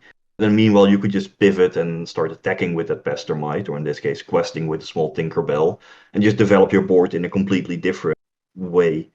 And it had that sort of similarity in gameplay style, and I enjoyed that a lot. Now the list, if it is shown on the recording, actually had like a whole bunch of one-offs, which is how I like to build decks, by just fixing certain numbers of different effects. For example, I want this many 1-drops, I want this many 2-drops, I want this many like spot removal, I want this many Answers to Diablo, I want this many Captain for Mr. Smee, and want this many like cards for play versus draw, and like trying to balance everything. And it actually, like, if I put down all of those constraints, under the restriction that I want 4 copies of like the key cards, it often results in sort of a combinatorial puzzle where you only get potentially one feasible solution, and that's how I love building decks. But yeah, I mean, Sapphire, no, not Sapphire, Amethyst Steel, certainly a viable choice. I loved the Tinkerbells in there. I do believe it adds a powerful angle. You still get the new genies. You still get, Mr. Smee and the direct damage spells from Steel, and just have solid cards all across the board. So yeah, I'm actually really intrigued taking a look at the deck, Frank, and after I've seen multiple different iterations of Amethyst Steel being built across the meta, obviously Moyen / Speci, played it within the EU versus NA event. I made multiple different versions, a very aggro based one, and then more of a mid-range based one, which incorporated the Tinkerbell shift line. I still had the Robin Hood shift line in there, and I had like smashes and fire the cannons to try and combat like aerials and 3-cost Ursulas and stuff. But the more I've really thought about Amethyst Steel, and it gives me a reason to want to rebuild it more recently, is I really, really do like Zeus in this list, particularly because we're in this like genie meta, and Zeus is a very, very, very effective card against genie, especially if you play your own genie, or if you want to run you want to run Merlin rabbits in there. You can play Merlin Rabbit, and then you can sing Zeus. I mean, back in like set 3, that was my favorite thing to do. If you were on the play, you play a 4-drop like that, and then you play Zeus. Zeus obviously can still be targeted by things like 2-cost Ursula, which is a bit of a shame sometimes. But I feel like with Amethyst Steel, there are so many good cards in both of these color combinations. It's really difficult to choose the ones you want, and often I think it will be the case a lot of the time where you'll start off with a lot of one-ofs and you kind of fine-tune it over time. Like I think Pete is so good that I'd probably play like at least 3. I think Elsa is really crucial in this like genie meta where you need another way to interact with these evasives. But I would love to hear your thought on, so you really mentioned the Tinkerbell shift line, right? And I really enjoyed it in my testing because I liked when I played the 3-drop, like you said, they kind of have to respect the shift line. Even if I don't have it, they kind of start to play around the possibility if I have it. And from a lot of conversations I've had with different people, I know I spoke about it with you, Moyne, and you said, oh, you think it's like, it can be okay. I think I think in my deck I had like 3 of the small Tink and 3 of the big Tink.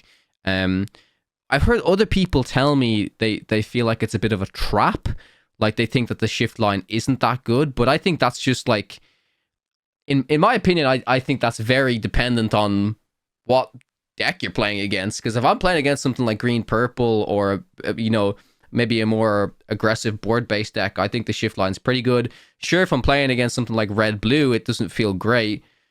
But equally, if it doesn't feel great to shift, okay, you know what I can do? I can ink my big Tinkerbell and do other stuff. I can just quest with this small Tinkerbell, or honestly, even force them to, if they want to brawl this, it's fine. Like it's back when we used to be in the brawl Minnie Mouse Surfer evasive meta for Ruby Amethyst, right? Where people would in the mirror match, you'd play Mini and people would brawl it as removal and stuff. It's like, oh, I'm okay with that. So yeah, how did you find it in your testing overall? And I'm sure you found the shift line to be better against some decks compared to other decks within your testing, Frank. I'm curious. Yeah, the inkability of these cards, I think, is a major plus, because it's perfectly fine to have cards that are good in one matchup and poor in other matchups if they can be used as ink. Mm-hmm. That's actually why I think Strength of a Raging Fire is perhaps an even better answer to Genie and then other characters than Long Came Zeus. As long as you have a deck with like a good curve that can curve out 1, 2, 3, 4, and then sing Strength on an opposing Genie, it can be even better due to the inkability. Yeah, awesome. Moyne, what are your thoughts on the color combination as a whole? Because I know you've definitely built it to be more of the low to the ground kind of aggressive version. Do you think that this more mid-range version still has legs? I think there's a lot to explore with this color combination, honestly, personally. Yeah, it's, I think, a version. I mean, there's a lot of ways to build this, as we discussed. There's so many cards that are at least worth considering including in this deck, which leaves so many ways to build it. And I wouldn't say necessarily one or the other way to build it is wrong. It's more like, okay, this with a version like this that it's more mid-rangey, doesn't really play one-drop Maleficence, plays less stocks. I found myself struggling against red-blue, and also when I played red-blue, I didn't find myself struggling against the versions without Maleficence. So that was one. Okay, the Ember Steel matchup also isn't great, but that was one of my biggest hiccups with the deck, where it felt like if I don't play Maleficence, I don't beat red-blue. If I play Maleficence, my purple matchups were just usually very good, maybe get like a little bit worse in the matchups where I have to play like where my opponent contests the board that I'm building up. So that was one of my biggest issues. I think the Tink shift line, I see potential in it. On the surface level, you could think, is it really that much better than playing like the Steel 3-cost 2/4 on 3 and then shifting? And like technically, no, it's if you are going to do that, it's not. It's just so much better when you don't shift, and suddenly both of the cards that you're putting into your deck are good cards on their own right that also have a potential upsides on top of them. It's not like you have to shift. You have to play the shift or the shift option on 3, shift it on 4, and that's the only way to play these cards. And usually the card you want to be shifting upon, you want it to be cheap and maybe even have an on the playability to get like the most out of the line where you are shifting. I think Tinkerbell, while it is not like the 3-cost Tinkerbell evasive, while it is neither of those, 3 is not very cheap, it doesn't have an on the play. it still does its role very, very well, as it like freezes the board and lets you quest. By freezing the board, I mean they can't really quest, or they might get punished with the big shift. So I still think that's very good. Actually, when Frank had first sent me this version of Purple Steel, I didn't even come to my mind that is the actual deck list, because Frank said, "Oh, it's like a lot of stuff that I'm trying." So I thought, okay, maybe all the one-offs are like the cards he's unsure about. But I didn't even understand. Oh, this is the actual 60 that he's currently trying. And at that point, it was like both a combination of still trying various cards, which leads to perhaps a bit more one-offs than usual. But also, it's how I often approach the deck building with some unusual numbers. yeah, As for the weaker matchup against, say, Ruby Sapphire, yeah, I tried to improve it a little bit with cards like the castle and the Gantu, and anything with a lot of lore pips. That that helps a lot in that matchup. But yeah, it was still somewhat difficult. I don't love adding the one drop Maleficent in there, because it is often kind of weak in many other matchups, especially when you're on the draw. But yeah, like perfecting the numbers against the metagame is always tricky. But still, this color combination does have plenty of potential. yeah. This is one of those decks where, yes, after testing, I didn't think I was submitting it, but it's not. It's like it got much closer than the location decks, the green blue, the blue purple. I think this is a real deck that has a place in the meta, even if I didn't want to end up bringing it.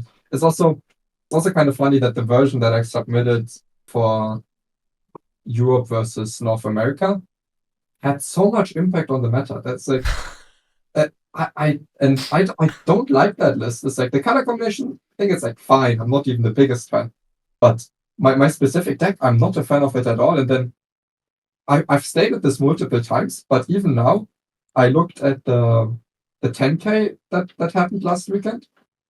Was your And deck like one deck in top 4 was 58 cards the same. It was okay, it changed 2 cards, but it's still like the exact same shell copied from or I assume copied from that event. And it's like it's mind-boggling to me how much. Did it change Gantu? Can I ask mine, or did they keep the I Gantus? think it cut a Gantu and an Elsa to play 2 other cards. I don't quite remember. Yeah, that's the one thing I noticed was like I said this to Moyne at the European Championship, because even at LTQs and stuff, I saw people like re-sleeving their like purple steel deck or whatever, and I know the Gantu is something you spoke about, Moyne, that you weren't necessarily like a major fan of in that deck, and it's probably the card that you could cut. And I just found it so funny. We spoke about this before on the podcast, but I found it so funny that when like a popular player within the community, it's like the first week of testing, oh, Moyne's actually just going to try out 2 Gantus. Oh no, yeah, for the next like 2 months, these 2 cards, you have to play Gantus in the deck. If you don't play Gantus in the deck, you're just wrong. It's like such, oh, Moyne did it, so it's correct, even though Moyne now is like, oh, maybe I don't really like it that much. So it's just funny how they set them. The reason I didn't even want to submit Gantu, but Spessy was playing first round because I was in the Philippines, and he was like, we have to play for Gantu. I really didn't want to, but I was like, okay, if you want to play for Gantu, you can play for Gantu. Build the deck around that. Also, I just want to correct myself. The list was top 8, not top 4 in the 10K, and the 2 cards that it was adding over a Gantu and an Elsa were an Isma and a second Pete, which I had to fight so hard for with Spessy so that we even can submit 1 Pete. He really didn't want it. But yeah, that's a fun story how we came to that deck as well. I think the Isma, I tried it at the start, and in some matchups it was performing quite well, but especially after all the purple decks are playing like 3 to 4 Elsa, I think the card's no longer playable when most purple decks get stuck wanting to play Elsa on 5 anyways, or having to play Elsa on 5, and then the Isma always plays into that as a 3/3 body that didn't have an underplay that happened slightly before the Elsa came came onto the board. It's also in a 4-drop slot where Genie is there as well. So it's like compare even just Yzma and Genie. And it's not just Genie, it's like, okay, maybe you want to build your deck around Genie and Rabbit. So like so often you will be forced to ink all the inkable 4-drops and just play the uninkable ones because you want so many of them. Yep. Yeah, I don't actually love the decks with 4 Genie and 4 Rabbit, because then you are almost always priced into playing like one of them on turn 4, and then on turn 5 you typically have another Rabbit left, so you have to play that, and then on turn 6, you still have such a card in hand, and it makes it more difficult to really use all of your ink resources effectively on turns 5 and 6. So I typically prefer to play like 4 Genie and then, a couple Rabbits, maybe 1 or 2 to fill out the curve. But playing 4 and 4, I often fear like you are just not curving out ideally. Mm-hmm. And playing 4 Genie and then, a Rabbit and an Yzma or something can sometimes tweak the numbers a little bit. Though Yzma was indeed in my testing also a bit disappointing, just dies very or gets banished very quickly. Yeah, and when it does that, you're just pretty sad.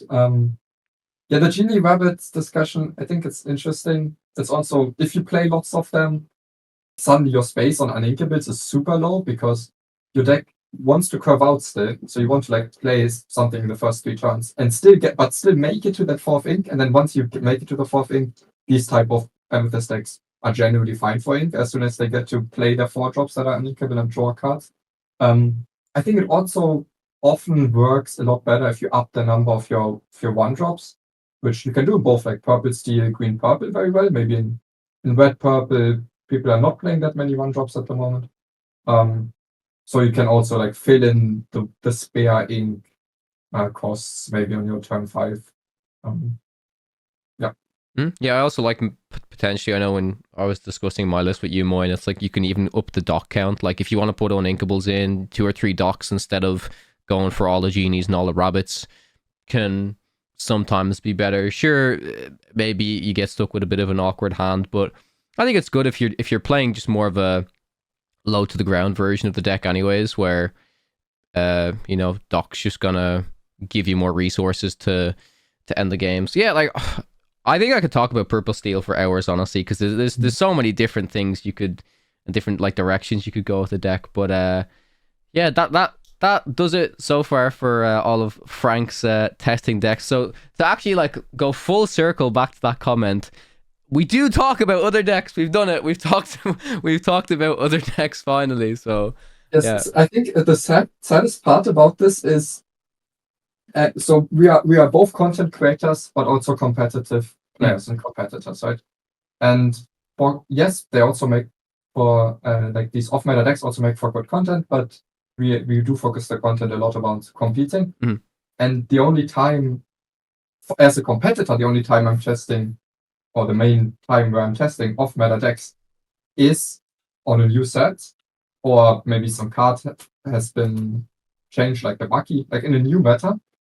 But the main reason I'm doing it is to find something that other people don't know yet. Yeah, that other people don't know exactly. So that is the one time where like you can't really share everything. So then maybe it comes off as if we don't do that type of stuff. It's just like, sadly, most of the time we are testing off meta decks, you can't really talk about it too much. Yep, that's fair. Okay, so moving into, I'm actually going to talk about the 10K just before the EU versus NA event, if that's okay. So we had a 10K recently last weekend, the Charlie's Collectible Show, or whatever the place is called, but they've run many Lorcana events already, and a 10K is nothing to joke about. So yeah, taking a look at the list, it was Decandio that won the event, of course. List is very, very similar to the deck that he brought to the NA versus EU event. The only notable change in here is actually the Kita 5-cost inkable Kita, and I think that definitely helps this deck, because once you've established your board, this is very much a deck where you kind of just curve out and you just kind of start questing. Kita is a card that when you drop it on turn 5, you just protect the rest of your characters. And I've also really seen the power of the 7 Dwarfs Mine. I think it's pretty good in being able to take out, maybe opposing Diablos, just opposing early threats from your opponent. So I would love to hear both of your guys' take on this deck, since did you both play against this at one stage? I know Moy and you played against the Candio. Frank, did you play against the Candio in the end? Yes, I did play against him. It was a really close match where ultimately I emerged victorious. But I did also test his deck quite a bit for the European Championship. I ultimately felt better with the more traditional Ariel versions of Steel Song, but there definitely was some merit to this list, and I do think that the new edition of Kida supports the plan quite well, because you can just curve out with, I don't know, Daisy Duck on 1, Piglet on 2, Lawrence on 3, maybe Rapunzel on 4, and then on turn 5 you just quest with everything up 9 lore, add Kida. The opponent will be like typically unable to then challenge your characters due to the Kida effect, and then you can quest with everything on the next turn again and just win the game. So that works quite well in this more aggressively oriented version of Ember Steel. And yeah, the Seven Dwarfs Mine, which is enabled by Doc and Happy, is very strong against opposing Diablos, allowing you to just ping it down. But basically against any characters, it can provide some good value that fits the overall strategy of the deck. Sometimes you even ping your own characters and then get value with Rapunzel. So there's lots of possibilities. Yeah, I tested against it as well, and I considered it myself. So in general, for its place in the meta, I felt like it beats. If you compare this to Steel Song, it still has good matchups against the decks that Steel Song is good against, but I think they're a little bit less good, as you can run out of cards maybe a little bit more often, even when you do find a dog. That it's not like getting a wheel off where you have resources for days. It's like you have two new cards and you can still maybe not get all the value you need to get it over the line if your opponent plays well around the Rapunzel, especially. The matchup that this was better against was also red blue, but I was still bad against it. If this was at least like even or maybe even slightly favorable against red blue, I think this would have been a great deck. But no matter how I built this deck, I was still struggling into red blue, which was the biggest reason maybe why I didn't necessarily want to play it myself. There's one big change in this deck that I like a lot, because I think from the EU vs. NA event, this got rid of my biggest pet peeve in deck building, especially now that we have so many cards. Because I think, correct me if I'm wrong, but I think that his Europe vs. NA event had 4 copies of every single card in the deck, and I don't think we're at the stage where that can be correct anymore, because having there's too much value in having options, and there isn't enough of a power level disparity between the cards that you're not including to warrant playing 4 copies of every single card in your deck. I think that's the biggest change I like, where suddenly, okay, we are playing one more. So what this did is it cut I think it cut 2 Plutos, a Piglet, a Happy, and now it's playing 4 Kia. So now we have one more different card in the deck. So I'm already a fan of that.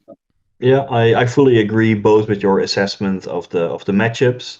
Indeed, a little bit better against red blue, but also a bit weaker against other Steel Song decks or against green purple. So it occupies a fine spot in the metagame.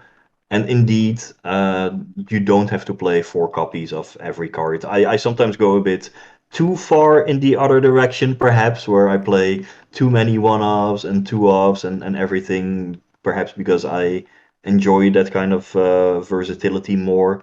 But yeah, when you have a list that has at least certain numbers of two-offs and three-offs, to me it is an indication of a finely tuned list. For example, because you want the curve of all your ink costs to be better optimized, or to just get more options in the game. When like there's so many powerful cards to choose from, giving yourself more versatility in deck building is perhaps underappreciated, and I like this direction indeed. Yeah, sometimes people have made comments towards me where they insinuated I don't like consistency because I like options, flexibility, versatility. But I still play 4 of the cards that I consider like significantly stronger than the rest. It's just there's not that's not the case for every single card in your deck. Not anymore. I think I don't quite remember, but maybe in the first few sets you would play 4s of a lot more cards because you had a lot less options to actually give you comparable plays on similar ink turns. Yeah, so with that, I guess we can just talk a little bit about the EU versus NA event. So the top 4 is Zan Said versus Artabax. It's Zach Bivens versus Din. Zach has won against Din already, which is interesting because I do believe Zach was previously on Amber Steel, and we had some deck changes were permitted for the top 4. So Bivens decided to change to Amethyst Steel, which is again like a very low to the ground version. I'm a big fan of this list.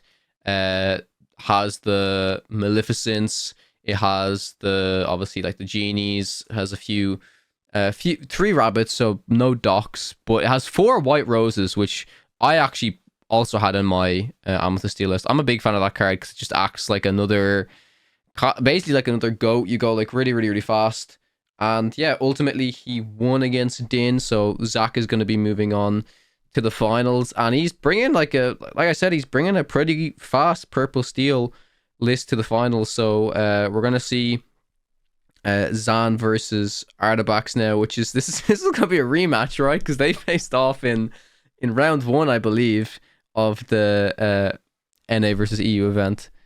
Zan Artabax played already? Yes, I do believe so, right? No, I don't think so. No, I'm nearly positive. Wasn't this the whole thing that Artabax played against Zan? He quested with the Beast, and then he got the 4 lore off of the. No, but that was in the Swiss. That was in the first. Yeah, that's what I mean. Like it's a rematch in terms of like they Okay. have played in the previous round. Yeah. Okay. Yep. So the one of the semifinals is still happening, and the other one is already played. Correct. Yes. I was quite fascinated by Zach Bivens' choice, who indeed switched from Steel Song to a completely different deck. I would expect that he did it largely because he knew that he was gonna play against DKP, who is like well known for playing red blue, and Ember Steel typically doesn't match up too favorably against that. That's probably also why he settled on a list with Maleficent rather than the Tinkerbell angle to just improve against red blue.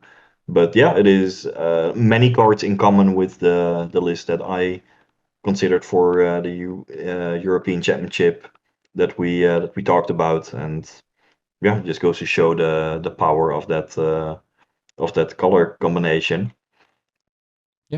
That's so how it worked is they didn't know the pairing before resubmitting, as far as I know. So they knew their potential opponents, which was one of 2 players. Yeah, exactly. They didn't know 100% I am going to play against red blue. I'm just a little more so. Well, I kind of expected this, but I would have loved to see more people switch their deck. I think DKP and Artabax not switching their deck made them very exploitable to Zach, who made the call. Okay, I think you guys are going to play the same deck. I think he built it towards beating both green purple and red blue. So I think he'll be in a great spot for the event. I mean, it was a great spot in a great spot for the semifinals, and then in the finals, it depends on who wins it. But I think against green purple, this Amethyst deck also has a great shot. What I find really funny about this is that even in this episode, Frank had already mentioned how strength is like the perfect card that's good against in some matchups, better than others, but you can ink it, it's better than Zeus, and now we see like Zach's deck list with 4 strength, 1 Zeus. I think that makes a lot of sense. I think Strength really accomplishes what this deck wants to do. Personally, I'm a little bit surprised that there's not a single dog in the list, but I mean, I had also come to the same conclusion. It's kind of you play dogs or rabbits, and you always play genies, but rabbit and dogs specifically don't really synergize that well together. So, yeah, I think it's interesting because he took it down. Okay, so usually Amethyst Steel splits into like two major archetypes. One is you play like dogs, Maleficent's Fire Cannons. The other one is like you play genie rabbits. You play rabbits and Zeus instead of Dog Maleficent. But he wanted to tech for Red Blue, but he still didn't want to build on the dog package. So like now he has a mix of those two things, which I think makes this list particularly unique with Maleficents, but also rabbits. So I think that was very interesting. Yeah, Jan, do you know what the final score was by chance out of all of the? Because I do think if you calculated all the games from the Swiss, that EU did win overall, right? Yeah. So there was 32 games played, and Europe ended up winning 18 out of them, and America ended up winning 14 out of them, which is so we're 5 wins up before going into Top Cut, but already lost one of the semifinals.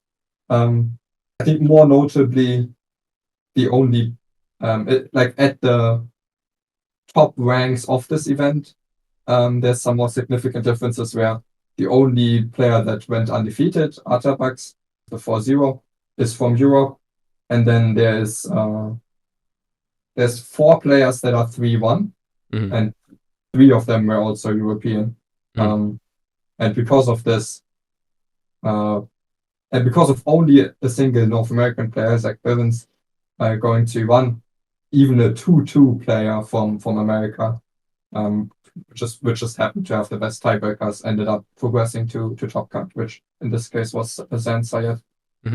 That's just interesting because, again, like I said, while this event, it was a lot of fun, it's great to show off competition, I will find it quite funny now. Like if Zan wins his match and then it'll be obviously NA versus NA, I just can't wait. I can't wait for all the Americans to be like, we did it! We took down the tournament! We're insane! I know, like all the energy, like super hyped, and you know what? I'll just let them have their moment. I'm not gonna complain. I'm not gonna say anything, but it will just be very funny, and I will laugh a lot. So yeah, no, I will complain. I like to complain. You know, these matches. I mean, I still hope everyone enjoys watching them, and I will likely watch the finals myself and enjoy watching it. But at least, even if they win like both semifinals and the finals, it will be like Europe won 18 matches, they won 17. So I guess at least in that way we're up front. And also, I mean, it's a bit crazy. I got 4th, Frank got 5th with both 3-1. But then a 2-2 from America's Top Cut. And like we knew this. I think this was announced somewhere in the middle of the tournament, and you know, we could have complained about it then if we really had an issue with it, and I didn't. So it's like, it's not that I care too much. I just still think it's something to be pointed out. Yeah, I mean, it's all fine. And overall, this tournament was just a very fun experience, getting to play against top players from all over the world. And Papel set it up very nicely, and I had a great experience. And by keeping the NA versus EU rivalry still alive in the Top Cut, I think it makes sense given the spirit of the tournament. For sure, yeah. Well, with that, I would love to talk a little bit more about, you know, Lorcana 2025, what we want to see. But once again, wow, back-to-back weeks of over 2-hour episodes. This is unheard. Is this the new norm? Is Podcana just transitioned from an average 1-hour podcast to a... Next week we have like 40 minutes again. Yeah, yeah. Next week it's the shortest episode ever. Yeah, no, I mean, I really enjoyed our discussions this week. Frank, it's always a pleasure to have you on. I think it was really fun this time around because while of course we mentioned, you know, the European Championship and all of our great experiences at that event, it was fun to discuss like some of the off meta decks with you. That was really interesting, of like, you know, talking about different card considerations and stuff like that. So yeah, just say thanks again for coming on, and hopefully we can have you back again in the future sometime. So yeah, thank you everybody for listening and watching this week's episode of the podcast. If you enjoyed it, the number one thing you can do is leave us a review on Apple Podcasts, Spotify, your local podcast platform. There's a video version of this available over at youtube.com/@Podcana podcast. Hit the subscribe while you're there. Twitters are @Moyne_HS, @Kawatek_CG, and @Karsten_Frank. Thank you guys so much for watching. We'll catch you guys in the next one.